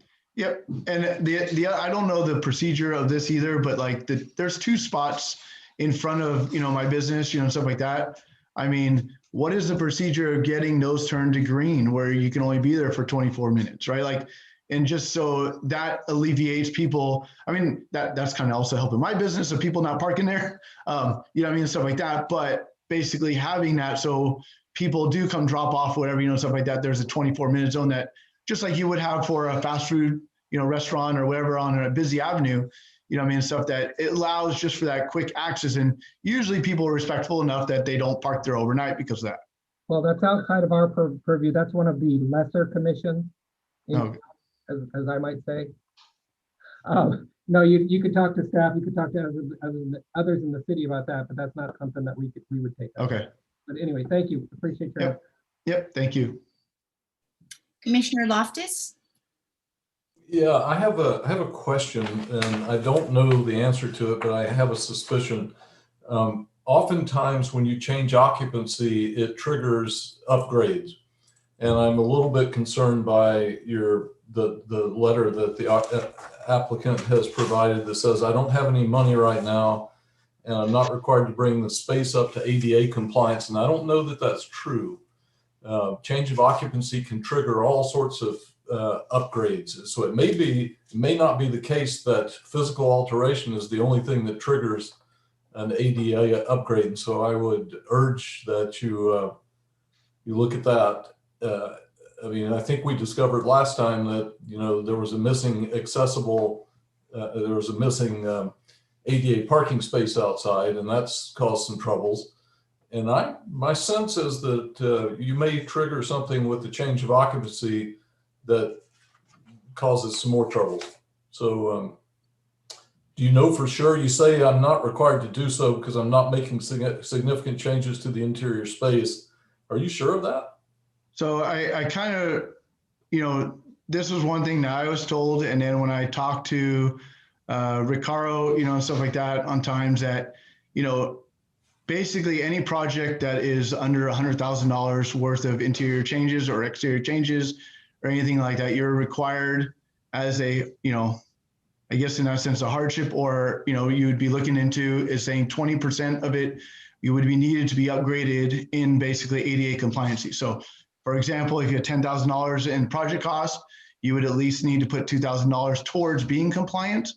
I understand that. I understand that, but that's different than a change of occupancy. And sometimes, for example, I have done a project where a change of occupancy triggered a full seismic upgrade to the building without any changes, without any physical changes to the building. So, this isn't the purview of the planning department per se, but I think you need to make sure you've got your ducks in a row and, let's not have happen what happened last time, which is, we came in and you didn't have an accessible parking space that you needed. I think you need somebody to tell you that this isn't the case. One of the advantages to working at home while we're in these meetings is I have access to codes, and I've found at least one site where the building official says change of occupancy triggers full ADA upgrade. So that's a concern. We don't need to solve it here, but I did want to make, I wanted to know if you were absolutely certain that that was the case, and doesn't sound like it.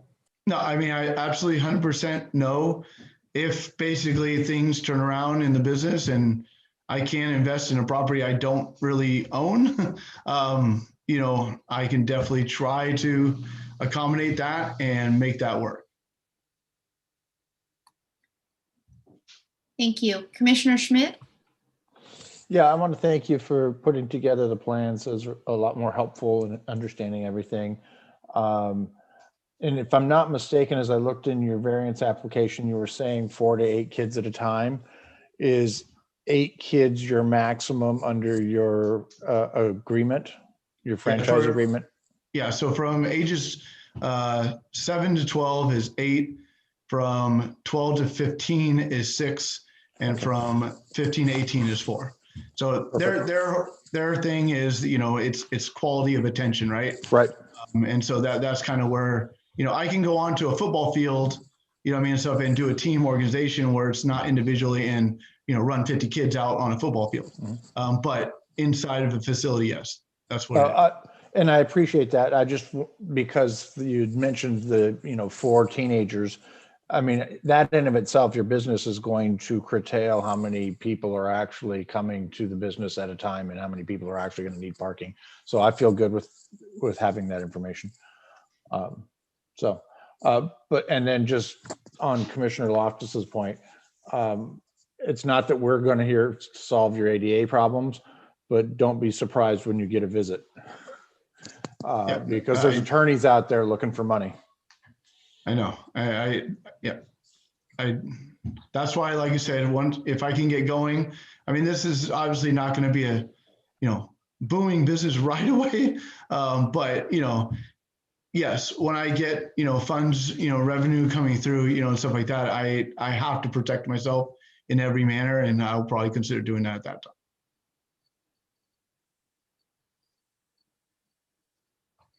All right. Do we have any members of the public who wish to speak on this item? Can we get any chats? There are no emails or chats. All right, then. With that, I will close the public hearing. Commissioners?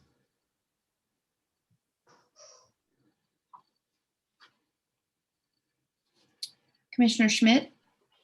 Yeah, for me, given the the quantity of people and everything that he's going to be training, I'm fine with the parking variance, and I was fine with it before as long as we solved the handicap parking spot issue, which they have done. So I feel good about this and can support it. Vice Chair Toronis? Yeah, I agree with Commissioner Schmidt. My main issue last time, my primary issue last time was the drawings that we were looking at. Wasn't quite sure what we were reviewing and potentially approving. So, based on what we're now seeing in terms of a layout and the addition of the accessible parking stall, I can support the application the way it's crafted. I can make the findings for the variance as well as the conditional use permit.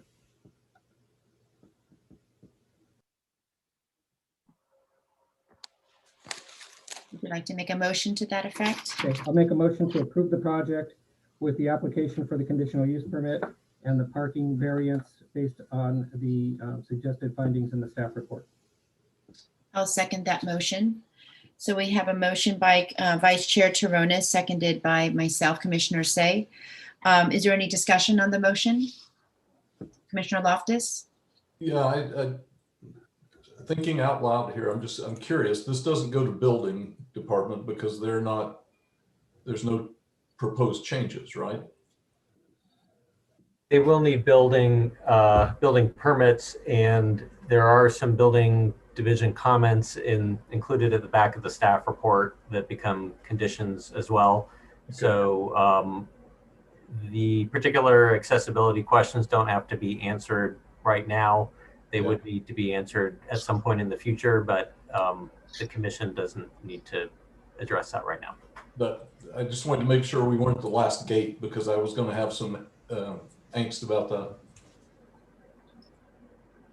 All right, can we have a roll call vote, please? Yes, Commissioner Camarado. Aye. Commissioner Galt. Aye. Commissioner Loftus. Aye. Commissioner Sargent. Aye. Commissioner Schmidt. Aye. Vice Chair Toronis. Aye. And Chair Say. Aye. So the motion passes 7-0-0-0. An action by the Planning Commission is appealable to the City Council within 10 days of the Planning Commission's action. If the Planning Commission's action has not been appealed or called up for review to the City Council by 5 p.m. on the 10th day, the action becomes final. In order to be effective, appeals must be in writing and must be accompanied by an appeal fee of $1,075, which includes noticing costs. Congratulations. Moving on to agenda item number 9, design review study items. Agenda item 9A, 14 Peninsula Avenue. We have Commissioner Loftus recusing. Yeah, Madam Chair, I'm going to recuse from this. I have a long personal and professional relationship with the architect, and just as an abundance of caution, I'll recuse from this. Thank you.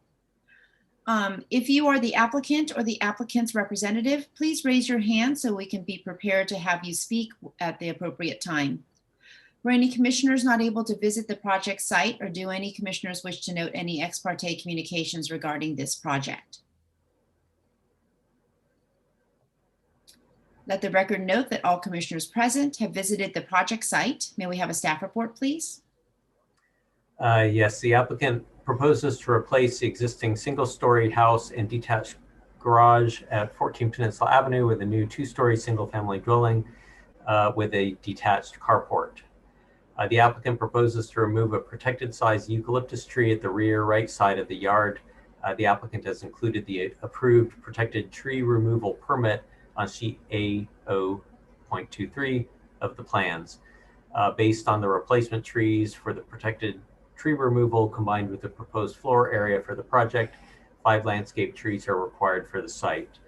2 landscape trees are proposed in the rear yard, and the equivalent of 9 landscape trees are proposed throughout the property in the form of 15-gallon cherry laurel shrubs that will grow to be 15 to 36 feet tall.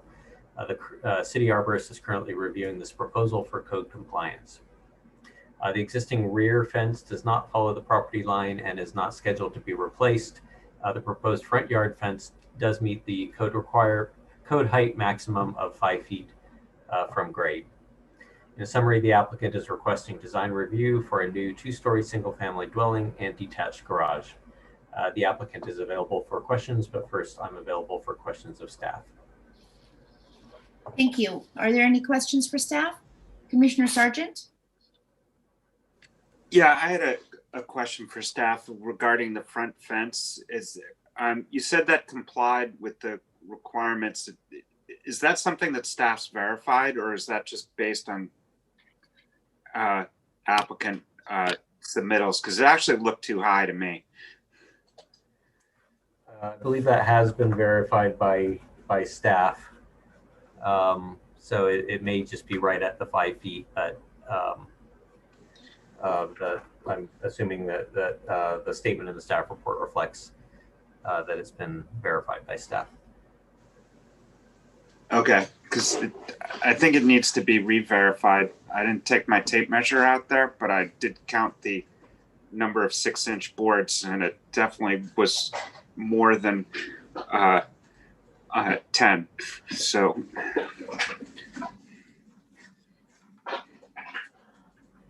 Vice Chair Toronis. Well, I had a similar question, but I'm reading the plans and it looks like they're removing the existing fence and building a new. So my reading of the staff report is that the proposed fence would meet the standards, but maybe that's something we can ask the applicant to clarify.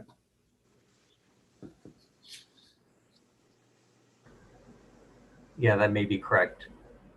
It does use the word proposed. Are there any other questions for staff? Okay, I'm going to open the public hearing. Will the applicant please come forward, state your name, and add anything you would like regarding your project? Hi, my name is Sean Nolan. I work with Dominic and Mosey Architects, representing our client. We sent through a short presentation. There was 4 pages. I was wondering, yes, yeah. So yeah, thank you for your time. We began this project for our client by analyzing the surrounding context and immediate area of influence in order to better understand the prevailing patterns, styles, and character of the neighborhood. At the top of the slide, you can see a streetscape analysis diagram highlighting the shape and profiles of the existing buildings. It's predominantly pitched roofs to the right with a flat roof Mediterranean style house on the left. Next slide, please. The middle image shows an existing streetscape study with our client's property located between the dashed red lines. The streetscape's a highly mixed character of styles and scale without a strong or consistent quality of architecture. The image at the bottom of the page highlights the opposite side of the street. The top image shows the proposed building sitting within this context. The main pitched roof volume is located towards the right property line, transitioning down to the lower flat roof portions at the front and side yard, acting as a transition between the buildings on either side. Next slide, please.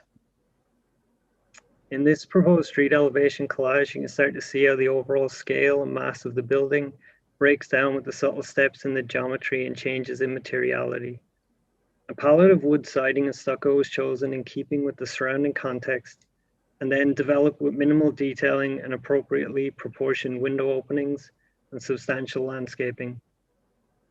The covered canopy of the entry porch sits between the projecting front flex room and the lower volume at the side yard. This flex room space creates a buffer to the busy street, with the main living spaces then located towards the rear of the property. The lower volume along the side yard ties in with the parking structure at the rear, as well as in keeping with the flat roof neighbor on the left. Next slide, please.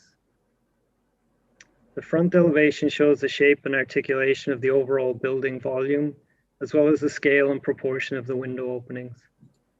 This is the last slide. I'd like to thank you for your time and the opportunity to introduce the project. Both myself and Eric Duncan are available for any questions you may have.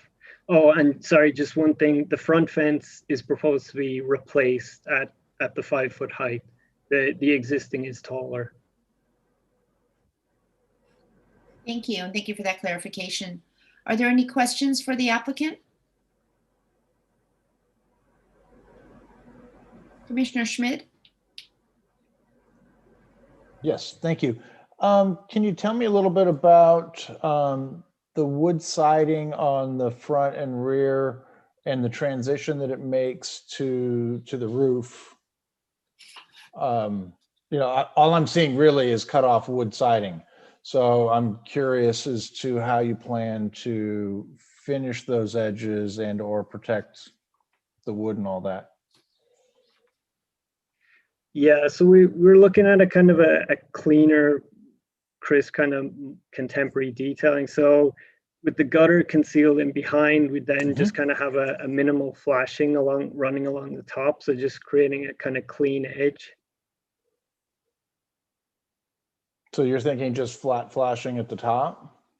Yeah, just a kind of a flashing or a kind of a metal strip, just kind of capping the edges.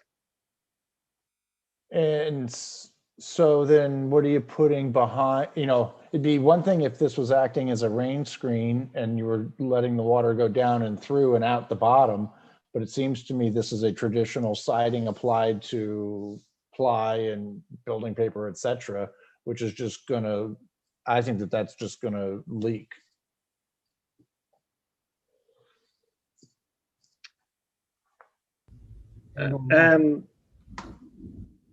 I mean, we'd be kind of basically the gutter, sits in, and with the flashing wrapping up over it, I think it's essentially creating a capping to the siding.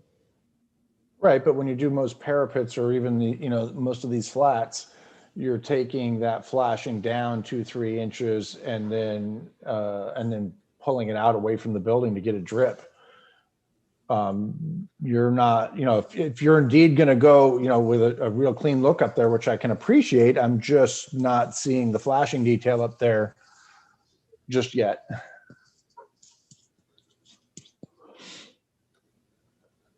Yeah, I think we can look in more detail at that detail. Now, and maybe if I understand the integrated gutters at the low sides of the pitches. I get that and can appreciate that, but unless you had something that was going to protect the edge of that wood from water, I just think you're opening yourself up for a bunch of leak. Now, similarly, I'm going to ask the same question about the window section details as well, because I'm not seeing any details in here to help us understand, other than, there's a building section that would suggest that it's a punch window, but not necessarily understanding how the wood siding is going to end, transition to an underside, and then ultimately a window set slightly back. That to me also says water infiltration.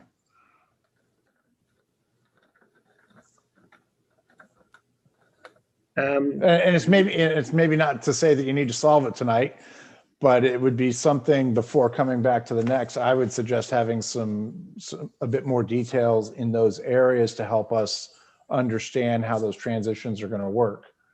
The stucco ones and the siding that's being covered by the darker brown roof assembly, no big deal.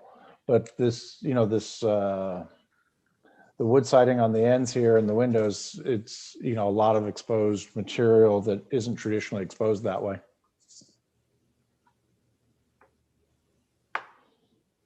Yeah, just sorry, this is Eric. Just to jump in, I think those are details that we really haven't gotten to the point in developing yet, but I think those are, good points and certainly thought that could be put into it, and we can look at those details. I do think the rain screen scenario is probably a likely scenario for that wood siding, but I think it would probably be sort of a poor man's rain screen, if you will, with sort of a quarter-inch vent plane back there, sort of a hydro gap system or something like that. In a lot of the homes that we see, they're using a lot of traditional trim wood and, trim and window details and roof details and such. So it's not that we got to see every detail, but I think given the uniqueness of some of the application here, I would really like to be able to see that as part of our action review so that we know then that you've done a good job for your client and then it's going to go to building and be buildable rather than coming back to us later when they say they're not going to let you do it. So that's all I'm looking for. Thanks.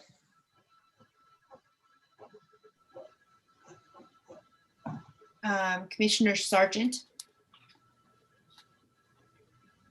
Yeah, with the carport, can you walk me through your choice of a carport and whether you considered a garage instead?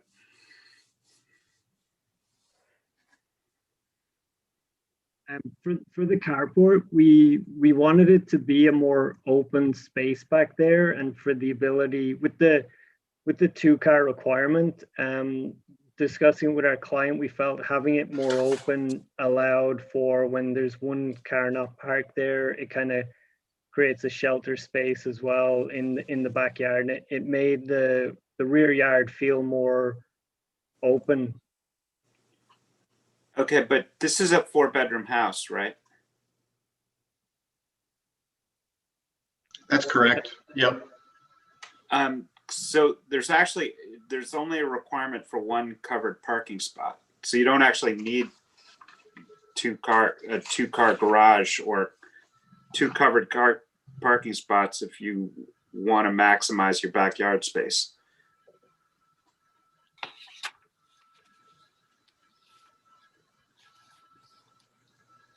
Okay, noted. Okay, that's all I have. Vice Chair Toronis. Thank you. Yeah, I had the same questions as Commissioner Schmidt, just in terms of the detailing. Yeah, I sort of just defaulted to presuming that was a rain screen application, just because it's the way that it's shown in both the renderings and the exterior elevations.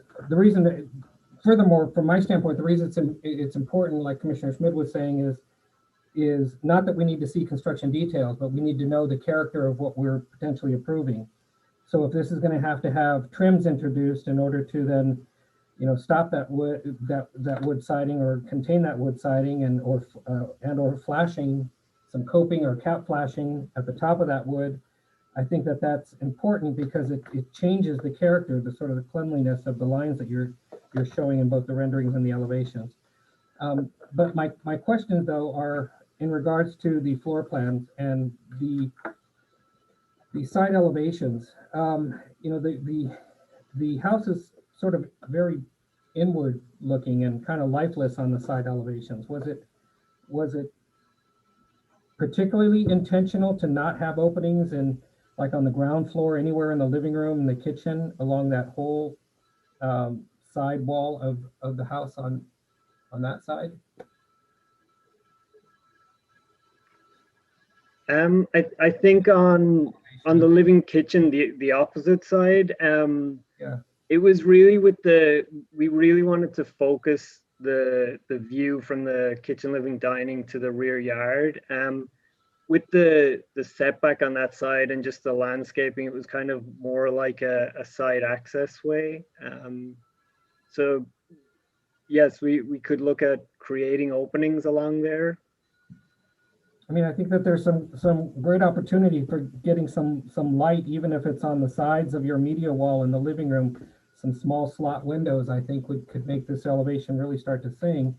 Similarly, some small slot windows into the kitchen. I realize, you know, one of the issues that we're always facing, like I've said before, with the sort of great room, open concept, kitchen, dining, island, etc., is you don't have a lot of wall for cabinets is the result.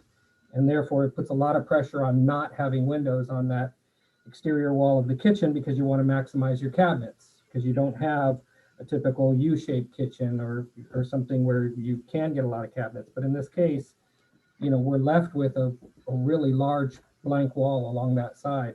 And then similarly on the driveway side, particularly up on the second floor, you have an opportunity in the master bedroom, for example, to get a couple of windows along the bed wall above the nightstands, or just some small peekaboo windows on that side to sort of bring some life to that elevation. You know, I don't know if this was a driving factor, but oftentimes we get applicants and architects that want to feel beholden to not intrude on privacy and with their neighbors, and we end up with somewhat, like I say, lifeless and inward focused elevations on the sides.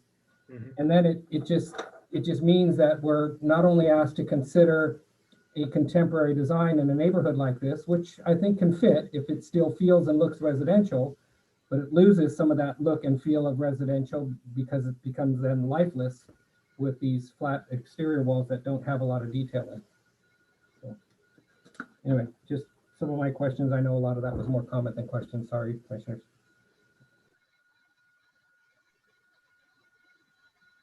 So I just wanted to kind of continue on with Commissioner Sargent's comment about the two-car carport.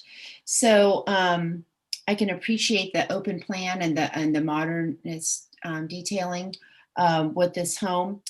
And when I think of a family living there, what's not practical is not having storage space. And so I wanted to know how you were considering storage for typical family items, sporting equipment, even linens and storage. Did you think through all of those needs for the? Yeah, so on our ground floor plan, just to the left of the entry, we have a storage room, a space within there. And then in our upper floor and our bedrooms, we have kind of built-in storage accounted for. In the closets, you mean? Yes, yeah. Okay. All right. Are there any other questions from the commissioners? Would anybody from the public like to speak on this item?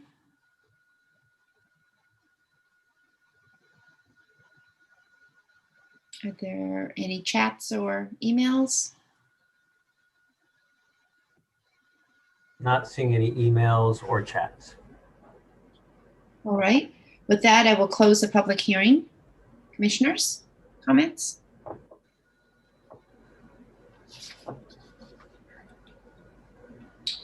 Commissioner Schmidt? Yeah, I wanted to kind of pick up on Commissioner Toronis's comments with the, kind of the driveway elevation being a little flat.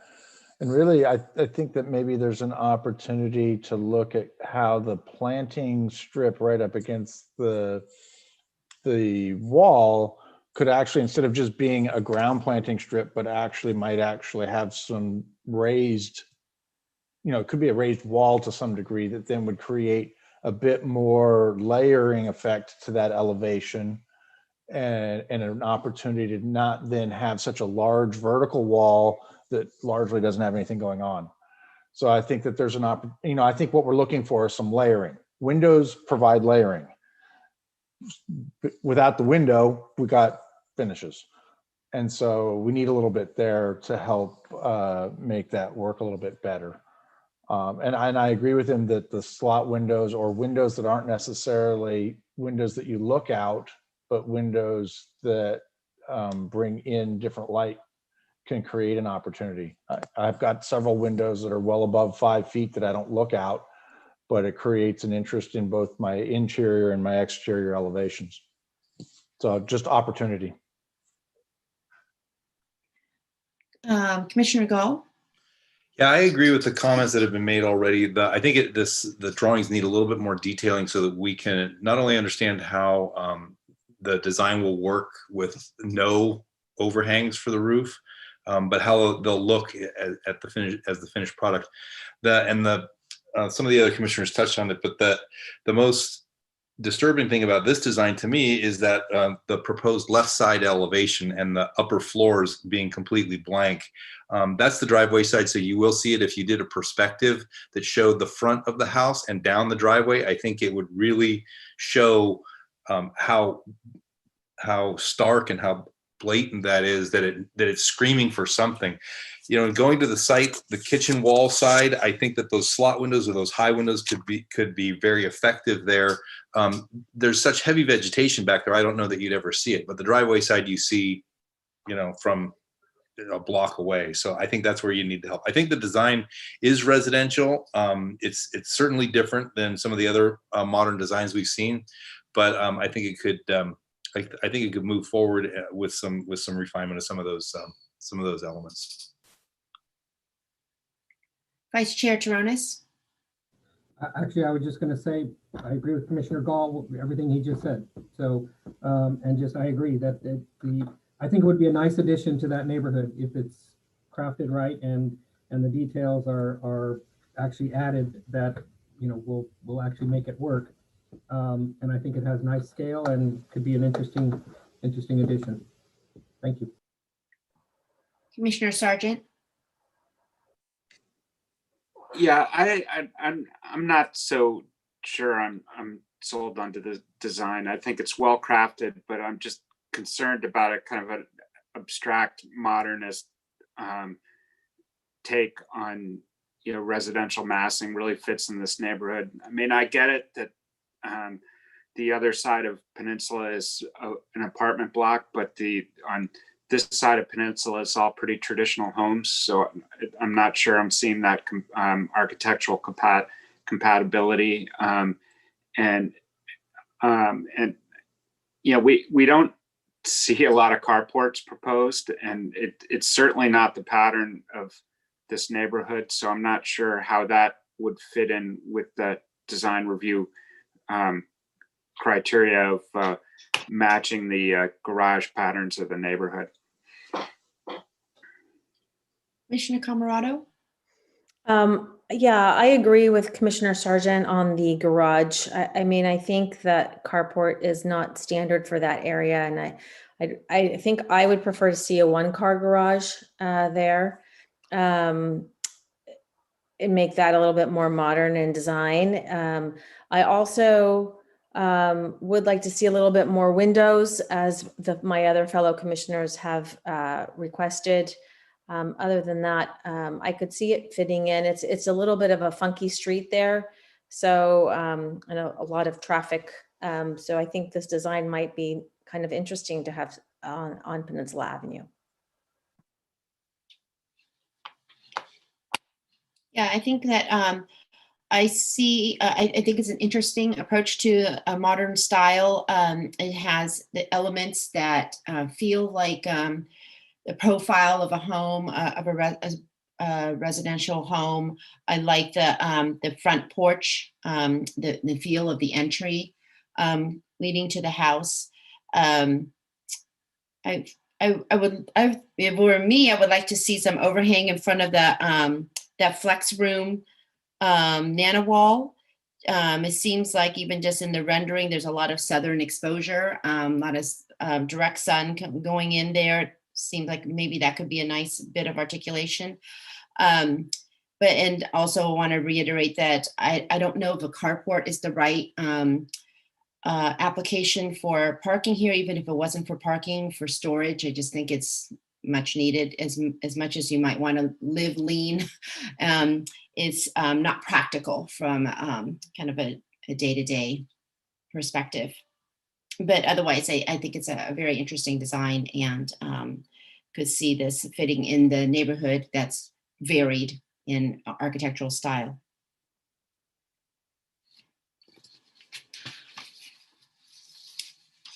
Anybody like to make a motion? Commissioner? I'll move we bring this back on regular action. I'll second that. All right, so we have a motion by Commissioner Sargent, seconded by Commissioner Camerado. Is there any discussion on the motion? May we have a roll call vote, please? Commissioner Camerado, Aye. Commissioner Gall, Aye. Commissioner Loftus. He's recused. Oh, I'm sorry. Thank you. Commissioner Sargent. Aye. Commissioner Schmid. Aye. Vice Chair Taronis. Aye. And Chair Say. Aye. So the motion passes 6-0-1-0. Moving on to item 9B, 1431 Cappuccino Avenue. If you are the applicant or applicant's representative, can you please raise your hand so that we may be prepared for you to speak when it is your turn? Were any commissioners not able to visit the project site, or do any commissioners wish to note any ex parte communications regarding this project? Seeing none, let the record note that all commissioners present have visited the project site. May we have a staff report, please? Yes, the applicant proposes to replace the existing one-story single-family dwelling and detached garage at 1431 Cappuccino Avenue and build a new two-story single-family dwelling and detached garage. The applicant is requesting design review for a new two-story single-family dwelling and detached garage. The applicant can answer questions, but first I'm available for questions of staff. Thank you. Are there any questions for staff?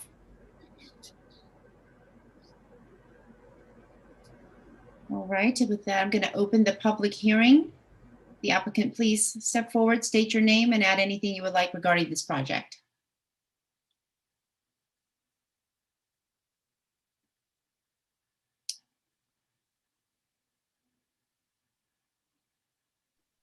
Do we have the applicant?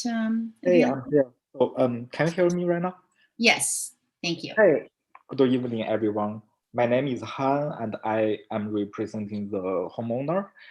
I'm proposing a new two-story residence in this neighborhood. 1,872 square foot to the first floor and 970 square foot to the second floor. 234 square foot detached garage in the rear yard. The exterior material will be the stucco with a presidential shake roof. That's it. Thank you. Are there any questions for the applicant?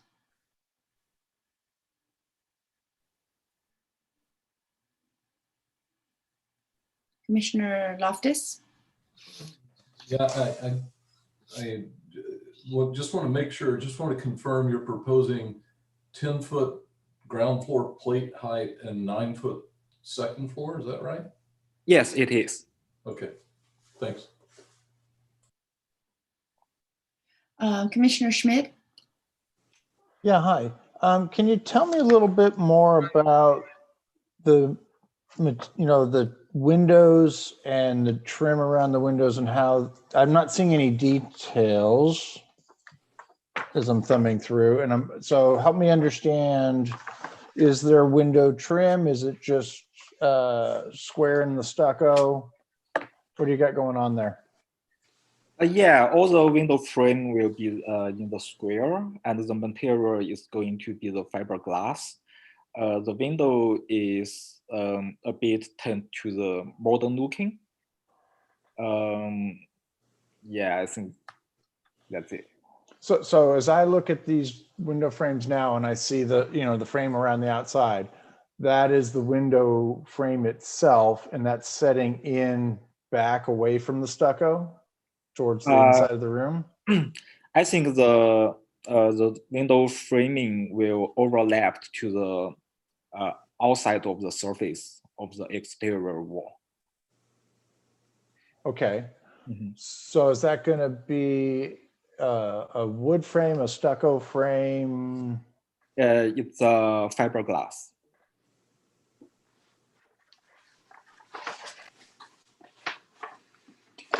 Okay. Okay. And what about the materials for the porch? Is that just concrete, or is there some sort of tile at the entry porch? Oh, the porch will be the typical tile in the porch, on the porch. Okay. Mhm. Okay, thank you. Thanks. Commissioner Gall? Yeah, I kind of have some of the same questions about the materials. So the roof is that an asphalt shingle roof? Yes, that's an asphalt shingle roof. Okay, and then on your front elevation, you have a like an awning over the second floor window. Yes. The 3-unit window. What material is that? I will put this in TBD right now because that is really owner's choice. She haven't decided the specific material yet. Yeah. Once Okay. the material is being decided, and then I will report to the planner. I'm sorry, could you repeat that? Once the material is being decided, and I will report this to the planner. Okay, because that's kind of important for our decisions as we move this project forward. Same with the gable vent up there at the end. Is that metal or is that wood or? It's going to be wood. Okay, and then how about your railings? You got a number of railings on the rear. Are those metal or those wood? The railing will be also wood. Wood. Yeah. Okay. All right, and then you're saying, I saw on here you have a vinyl garage door. Is that correct? Yes, that is correct. I haven't seen that before. That's something that you're sure that they make? Yes, it is. It's a vinyl. It's a Is it a vinyl wrap around around a wood door, or is it just solid? Oh no, I'm sorry. The garage door itself will be the wood, and the garage framing will be the vinyl. Okay, I'm a little bit lost on that. Okay, I think that's it for me for right now. Commissioner Sargent? Yeah, so is this new from the ground up construction? So you're starting with a new foundation? Yes. The old structure will be 100% removed, and then we only keep the part of the foundation, and we of course will build some like new foundations. Yes. Okay, so it's not all new. You're keeping some of the foundation? Yes, just part of it. Okay, so is that why you're keeping the raised floor level? Because the existing structure, it has the higher crawl space, and with the new design, I lowered down the crawl space by 1 foot. Okay. But the old foundation were built by the pier systems, so the new structure will also use the pier system for the foundations. Okay, all right. Yeah, that's all the questions I had. Thanks. Thanks. All right. Would anybody from the public like to speak on this item? Or are there any chats? Oh, looks like there's a couple of comments. How many windows are facing on each floor facing north? The neighbor lives next door and is worried. Wait, I just lost it.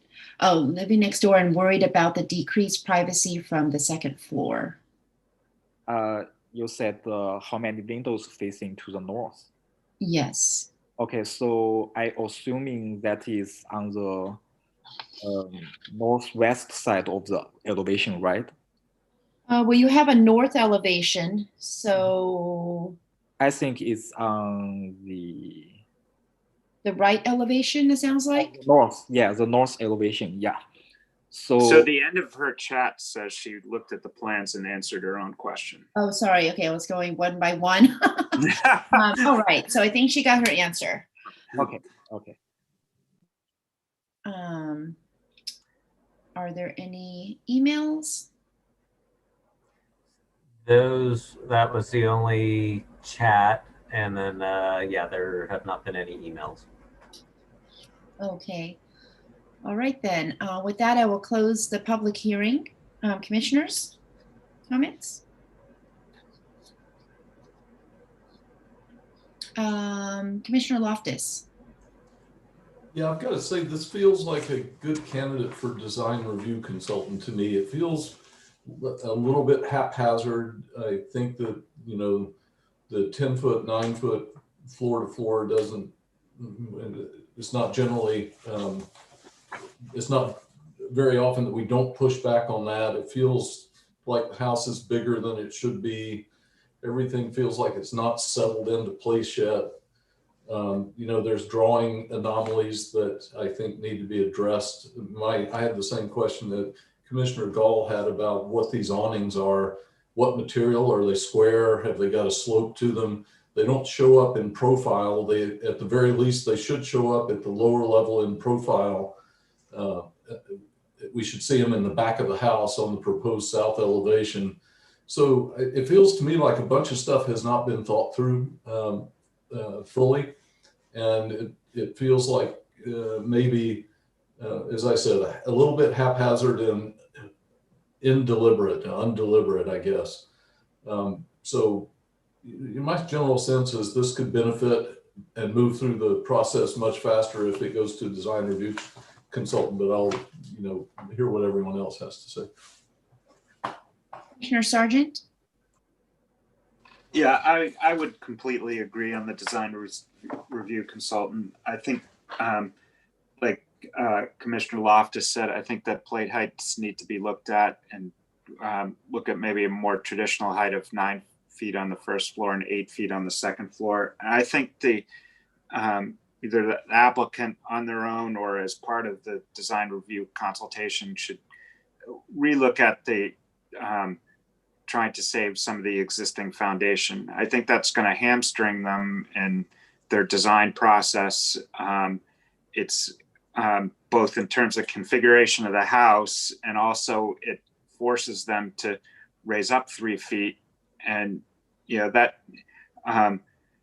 that neighborhood is not all 2-story houses, so it you know that's just contributes to it feeling large. And you know the 30-foot building height is a max, not a floor. So you don't have to go all the way up to that. I think, you know, as has been mentioned by others, there's just a lot of attention to detail on the exterior that is missing, like window trim, the awning material detail. I think if you look at the front elevation, there's 3 different head heights between the window to the left, the front door, and the pair of French doors on the right. So I think that probably goes all the way around the house and needs to be revisited. We haven't brought it up, but that second floor deck has to be considered, and how that's going to interact with the neighboring properties, and whether that needs to be reduced or screened in some way.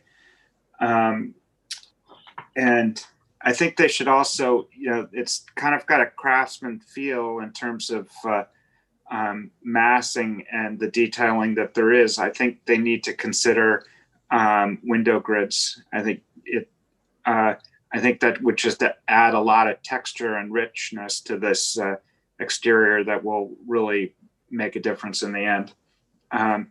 So that's all I got. but design review consultant is where I'd send this. Vice Chair Tronis? Yeah, I agree 100% with Commissioners Loftus and Sargent. I would also add that in terms of our basic 5 criteria for design review, I don't see consistency with the existing character and style of the neighborhood. That existing neighborhood, there are houses with a lot of charm and character and detail, and this is almost completely lacking of any of that. It's almost like it's the first pass at a volume, and that's about it. The parking pattern seems to be consistent, but in terms of architectural style, mass, and bulk, there is no style to this. It's, like I said, it's lines that have been connected to create a volume, and that's it. Interface with adjacent properties, I could say that, you know, it meets the requirements for setbacks, height, declining height, etc. So it may meet that criteria. But lastly, for landscaping, we have what's called a set of landscape and irrigation design from a registered PE of some sort, civil engineer. If you look through those, we have a cover sheet, we have general notes, we have a stormwater management plan, we have a dry well detail, a erosion prevention and sediment control during construction, and then an irrigation plan. So in all that set of landscape plans, there's no landscape planting plan. So we don't know what the landscape planting is going to be for an otherwise whole new house on the property.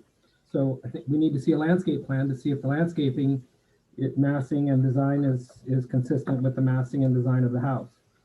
So that's just further feedback and input for the design review consultant. I don't know if we can burden the consultant with this, but my further concern, as Commissioner Gall was asking about in terms of some of the details, the response that the owner has not yet decided on some things like the awnings, we need to know that. And my concern is that leads me to think that this is headed down a path in which the owner is going to make decisions during construction that may not be consistent with what we approve. And so what I'm saying is, I don't know if we can burden the design review consultant, but if they could make sure, either them or staff make sure that the applicant and the designer and then ultimately the contractor are informed that what they're putting together needs to be built and is essentially a contract with the city, then that communication has to happen. Otherwise, this project could be headed towards coming back with revisions, amendments, FYIs, etc. Thank you. Commissioner Schmidt? Yes, I agree with the design review consultant completely. You know, all of the roof overhangs and everything are large, and they do suggest a craftsman, but yet there is no style to this. And so I think it's turned out to be very plain and not very interesting. So I think we definitely need to be looking at that. The balcony in the back, I think should really relook at that, because that just means you're overlooking into that poor person's backyard in El Camino right now. And I don't think we should be looking for that. There's plenty of space down on the lower deck for them to enjoy. And I'm assuming that the rest of that house is going to get demolished, because the side setbacks, if they were thinking they're going to reuse any of that, none of those side setbacks work. So I think that there's a lot to be done for this one. And I agree that the client needs to understand their role in this design review process, because this is definitely a candidate for some FYIs going wrong. So thank you. Commissioner Camerado? Yeah, I agree with my fellow commissioners. I think this should go to design review. My biggest concern is that back deck on the second floor. I would love to see it actually eliminated, or very, very small, like maybe 50 square feet. But I'm pretty much opposed to decks on second floors. So I'd love the consultant to look at that and try to eliminate it if possible.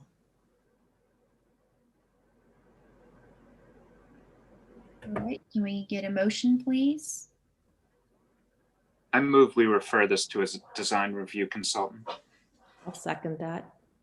All right, we have a motion by Commissioner Sargent, seconded by Commissioner Camerado. Is there any discussion on the motion? Can we have a roll call vote, please? Commissioner Camerado, Aye. Commissioner Gall, Aye. Commissioner Loftus, Aye. Commissioner Sargent, Aye. Commissioner Schmidt, Aye.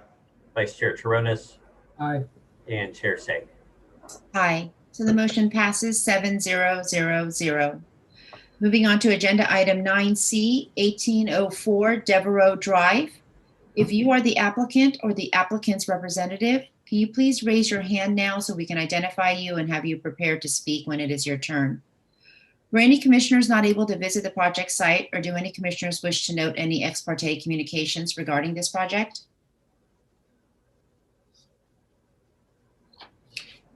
Seeing none, let the record note that all commissioners present have visited the project site. May we have a staff report, please? Yes, the existing one-story single-family dwelling and attached garage at 1804 Devereaux Drive contains 2,285 square feet of floor area. The applicant is proposing to demolish and reconfigure the rear portion of the house and add a new 752 square foot second floor. At the rear corner of the house, the existing left side setback is non-conforming at 4 foot 4 inches, where 6 feet is required as the minimum.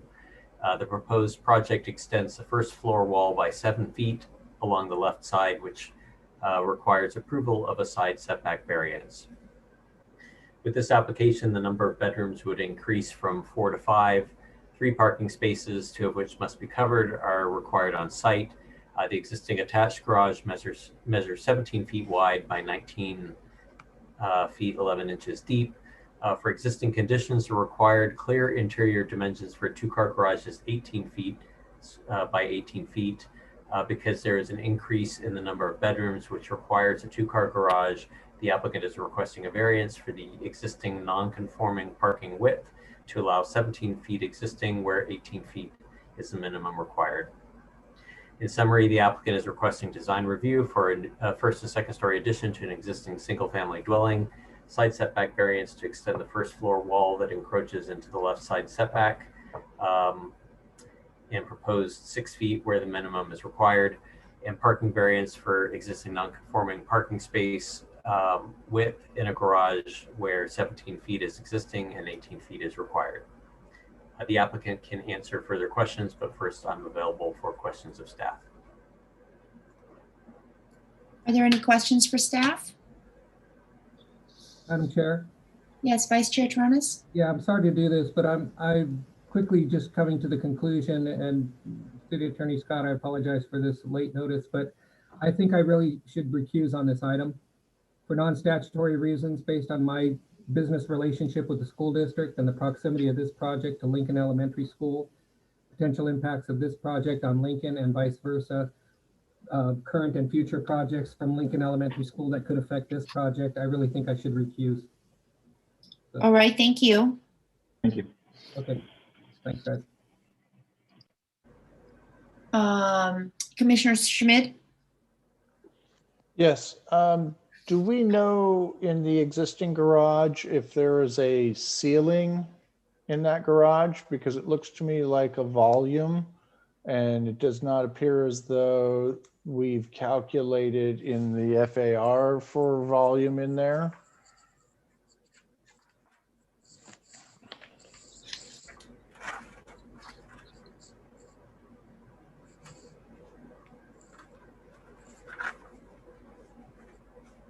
I couldn't find a section through there, so I got nothing.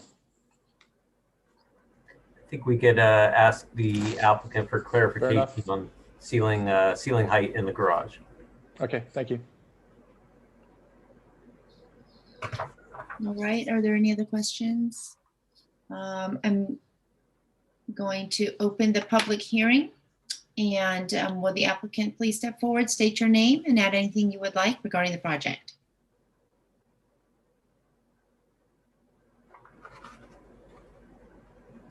If you are the applicant, you may be muted.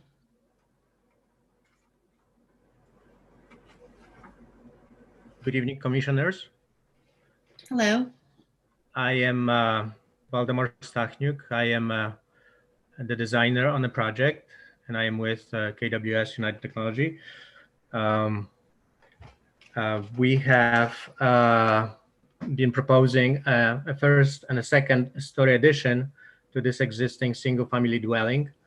And I'm going to briefly introduce the design, and then I'm going to answer any questions. And so the addition on the first floor is extended on the rear for just about 174 square feet, as well as on a side back of the existing dwelling for about 54 square feet, with some area being actually demolished and a living space utilized into the backyard and part of this new addition. The second floor addition adds up close to 750 square feet.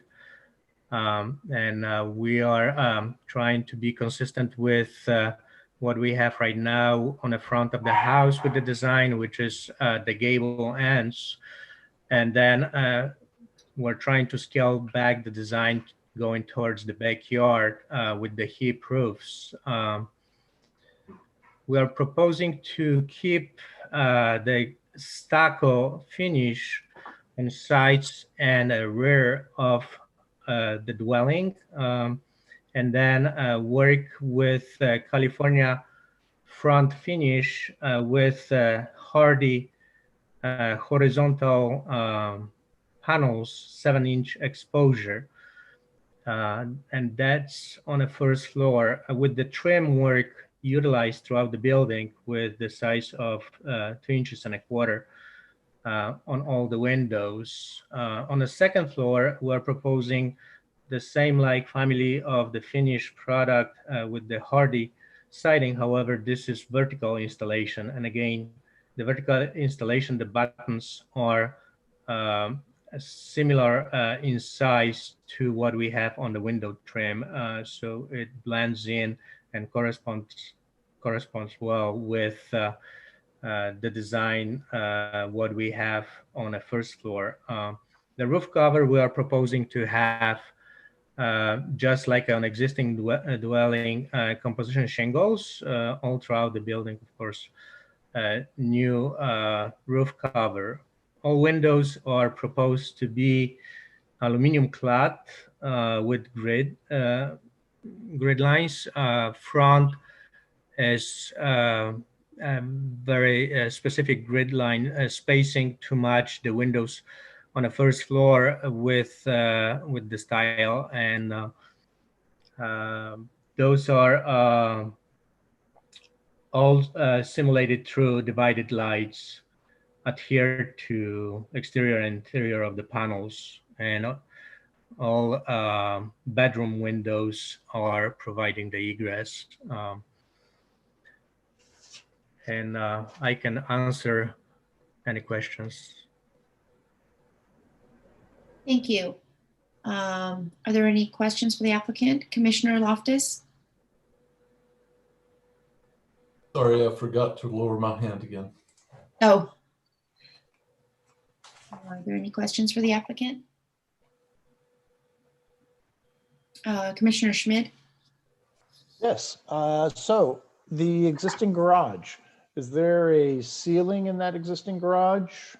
This is, there is some structure right there to be all cleaned up, opened up throughout.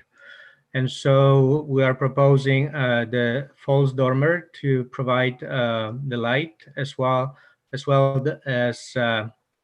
the skylights on the back, thinking in terms that this might be future application for any remodeling later on. But at this time, it's open space. Okay. Cleaned up.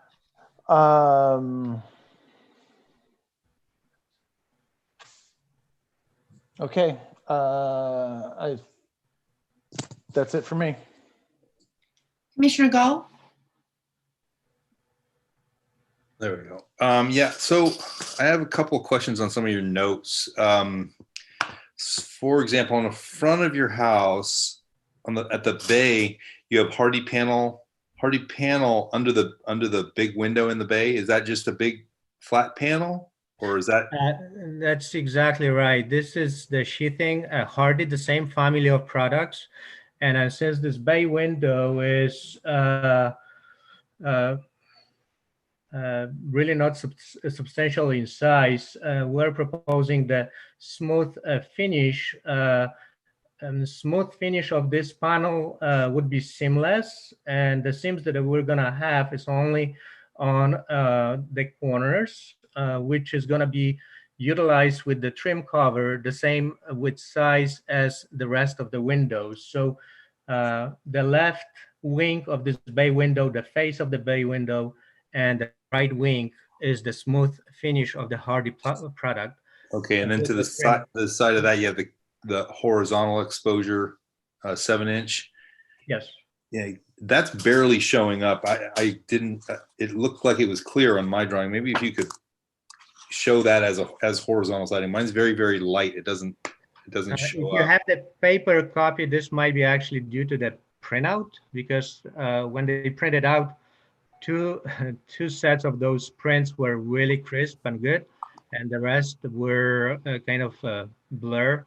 So if you are using electronic version, it's going to be yeah, and they usually give the better copies to the architects in our group. Us contractors get the lower stuff. So no, but it's just gonna affect the way the design looks, because you've got all these vertical lines, and then I'm going to see horizontal lines there. On your north elevation on sheet A 2.1, you've got, it says on the side of the garage, it says new stucco smooth finish, and then there's a note that says first floor California front Hardy horizontal exposure. Is that going to be stucco, or is that? That's exactly right. I mean, so apparently, I am so sorry about this, that the paper copy that you have currently is not printed out in a crisp quality. This is the California wrap. This is only just about 24 inches of the wrap of this California finish of the horizontal Hardy siding. They'll just come around the corner. That's exactly right. Just about 2 feet on each side. Okay. I think we have the view right now on a screen showing this. Yeah, I see now. Yeah, it does, because it doesn't show that way on the drawing. Okay. I think that's all I've got for right now. Thank you.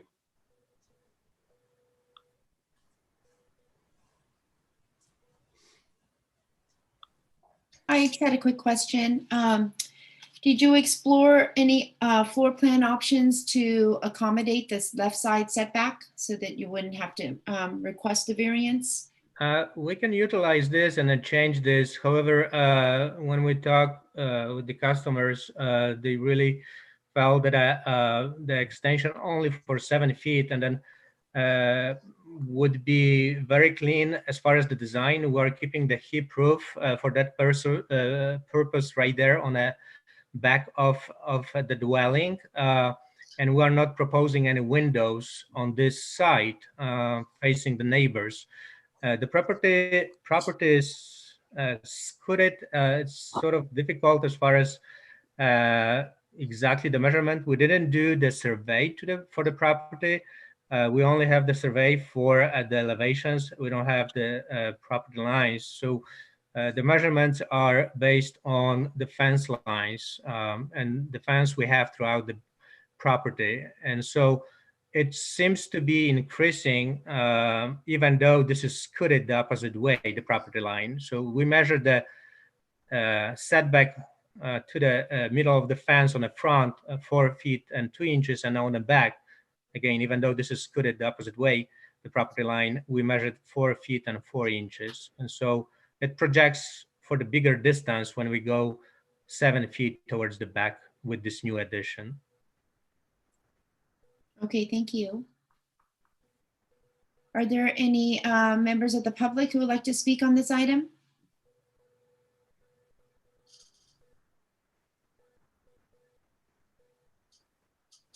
No emails and no chat. Right, with that, I'll close the public hearing. Commissioners, Commissioner Loftus.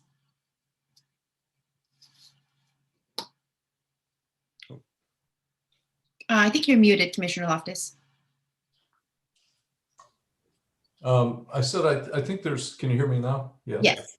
I think there's something quite odd about this project, and I can't quite put my finger on it, but my general sense is the upper floor doesn't have much to do with the lower floor, nor does the front of the upper floor have much to do with the side of the upper floor. It feels like it's not hanging together very well. And in some ways, the challenge is one of scale, and it's all best sort of encapsulated by the new dormer at the garage, which feels completely out of character with the rest of the house. The existing house is quite an unassuming one-story house. You know, it's pleasant enough. It's almost charming, but it seems decidedly uncharming with that big dormer there. All the windows on the upper floor seem overscale if you compare them to the existing front door. If that front door is 3 feet, maybe it's even 3.5, then those windows, those almost square windows, are 5.5 feet wide, maybe 5.5 feet wide. They seem too big for that front. So something's just very off about this, my sense is that it's largely to do with scale, but it also has to do with the stacking of this alien object on top of the house of a completely different character. The vertical siding doesn't seem to have much to do with the lower stucco, and there doesn't seem to be much of an attempt to knit the two together. So something's off. I'll look forward to and I think the side elevation, the so-called north elevation, front southwest, is totally bizarre. So, you know what, and what's really odd about all this is the house suddenly seems massive. It doesn't seem massive as it exists. And all that has happened without adding much to the ground floor. Almost no addition to the ground floor has led to this massive looking house, or massive feeling house. So something's off. I don't know if anyone can put their fingers on it. Commissioner Schmidt.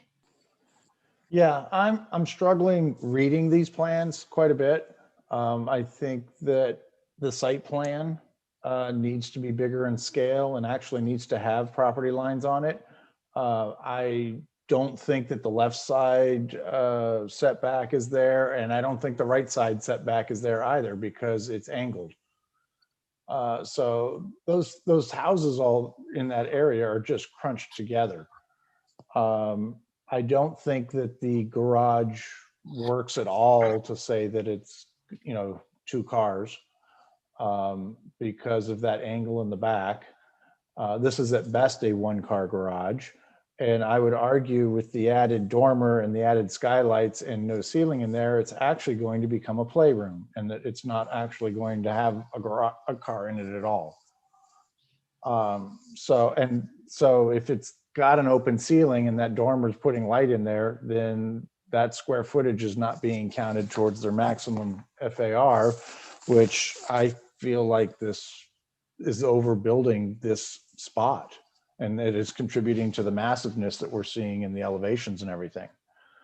I'm struggling with the materials, the horizontal siding, the vertical siding, and just the massing. It's just not coming together. It is definitely a remodel, and it's not coming together on the elevations as a whole. I can't support that dormer on the garage at all. It is a garage.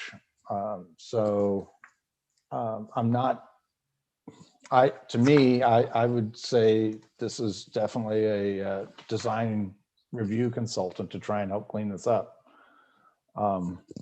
There's just a ton of work here. The garage door drawing doesn't match at all.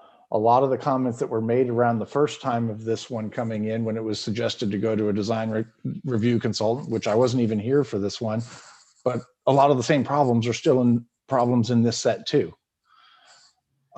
So it's too tall, 28'6" is just not necessary on that elevation, and being so close to the street. and the scale of the rest of the houses in that area. So I find a really hard time supporting this at all. Thanks. Commissioner Gall.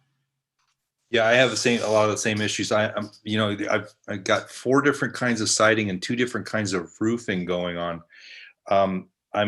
I circled and highlighted that dormer on the garage as well on my plans. It absolutely does not fit. It's not in scale with the addition.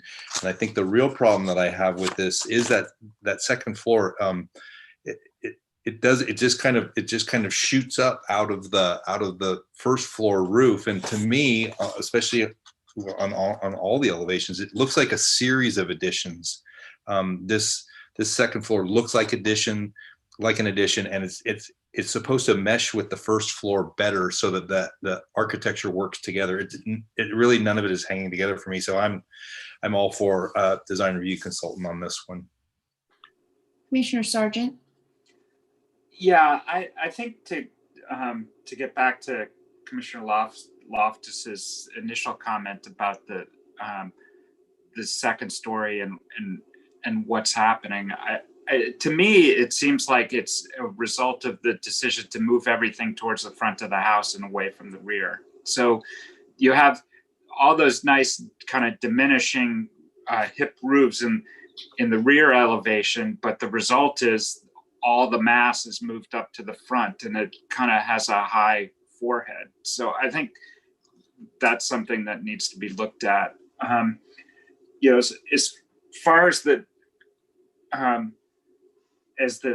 variances, the continuation of the side setback, non-complying side setback, that's something we frequently approve. So I think that one is definitely something we could consider in the final application. The garage, I think we're going to need more justification there on the unique circumstances on that one.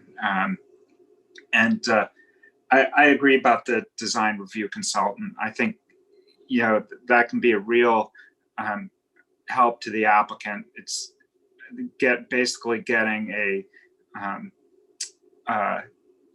really good architect who's really familiar with our, the city codes, and I think can put another pair of eyes on it and really help move the project forward. So I'd move we refer this to a design review consultant. I'll second that. So we have a motion by Commissioner Sargent, seconded by, I believe, myself, Commissioner Say. Is there any discussion on the motion? Commissioner Schmidt? Yeah, I'd like to maybe revisit for a second the garage variance. The applicant is asking to build out maximum square footage here, which I would argue with the garage, the way it's configured, isn't going to do that. And they're asking for 5 bedrooms, and they're asking to not have to provide the second covered parking space. And before we maybe send this off to a design review consultant, I think we should be clearer, because for me personally, I can't support that variance at all for the parking. I think that we're just pushing that out and we're not looking at it, for me. Now, if the rest of you are feeling better about it than me, then we can give that direction. But I would hate to send this to design review consultant, them fix some of the problems that we have discussed architecturally and come back, and then we are not addressing that parking variance.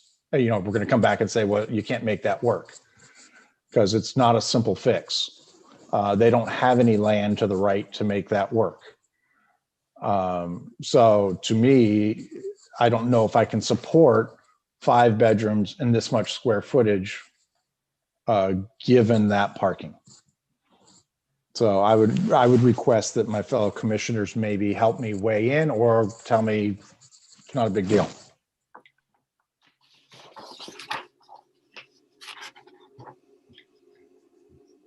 I think I'm with you, Commissioner Smith. It seems like a big ask for maxing out the site. and, you know, making a significant change to the house to do that. And simply saying, I asking to not comply. So, and I'm not sure what the justification frankly is. So I'm with you on that. I would agree too. I think with the shape of how the addition is taking shape, there's other areas to develop maybe a little bit more cohesively to allow that garage to become a proper 2-car garage and yet still have the space for the family and maybe even a better orientation to the backyard. If the kitchen gets squashed, maybe it should push back behind the breakfast nook. So I would agree too that I couldn't support that 2-car garage variance. I also don't feel that the side setback is something that is absolutely necessary, since that area is new. Those 2 rooms are large that are being designed into that space, and I can't see why it couldn't be complied with, considering the tightness of the properties in the area and the angled property lines as well.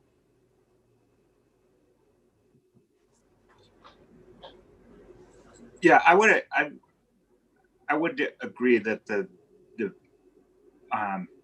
parking variance needs to be revisited, but to get back to the side setback variance, I mean, I think one of the things that I always work to be is consistent on how we apply our variances, and you know, this kind of extension like this of an existing condition is something we've consistently given it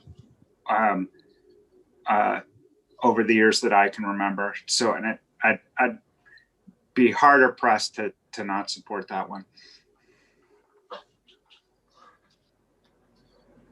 I think I'd like to just see better how it relates to the neighbor to the left as well too. And I think the other aspect for me too is that that whole left side has no articulation whatsoever. It's just one big long wall that's getting longer. So just wondering what that neighbor sees on the other side. So I will maybe reserve judgment until we see this come back and with a little bit more information. Commissioner Loftus? I want to revisit something Commissioner Sargent said about the site plan as well. Any request to make a judgment related to a project that would have to do with the setbacks and not being able to do certain things because of your pinned in on the site. It seems to me that we ought to have that drawing. I don't see how you can come forward with a request for a variance that's related to property lines and the special shape of the site without having a survey.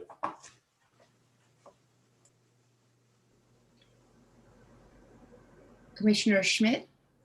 Yeah, I agree wholeheartedly, because there's nothing in this site plan that would suggest that they know where the site is, and both sides are cramped. So I think that we do need to know that before making such a decision.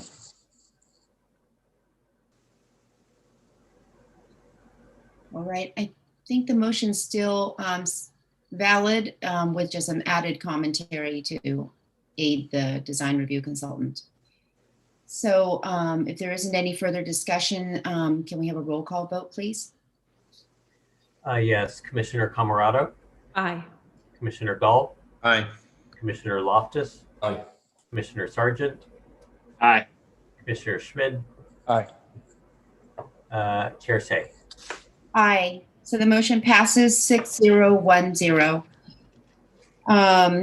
Moving on to agenda item number 10, commissioners' reports. There are no commissioners' reports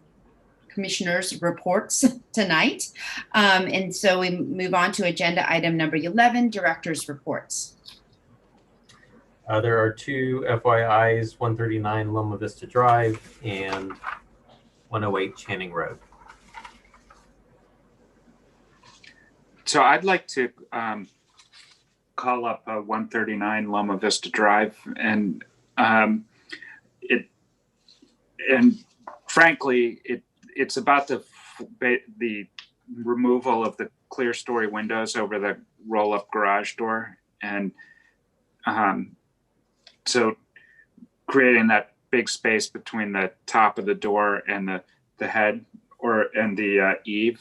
So I mean, typically when we see that kind of condition, we ask for a trellis or something like that. So I don't know, the applicant could just resubmit that drawing with a trellis, and that's all as a new FYI, or we could take it as a hearing. Staff can decide whichever that way to go on that, but that's my issue.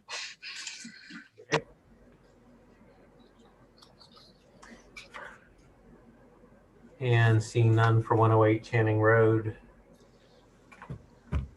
All right. that one will be accepted. And then last but not least, the update from the City Council meeting on February 1st. City Council reviewed the development agreement for the 220 Park Road former post office project and has moved it forward for adoption with further clarification that the $2 million that is offered by the project towards the town square is put in a dedicated fund that will not find its way into the general fund for some reason. And then the cannabis ordinance has also advanced to approval in the next meeting with the provision that there be a resolution that there's a limit of 4 of the retail delivery businesses that can be revisited, since it is a resolution once we get to 4, if we get to 4. But that was the kind of one addition that the council requested. And that was it.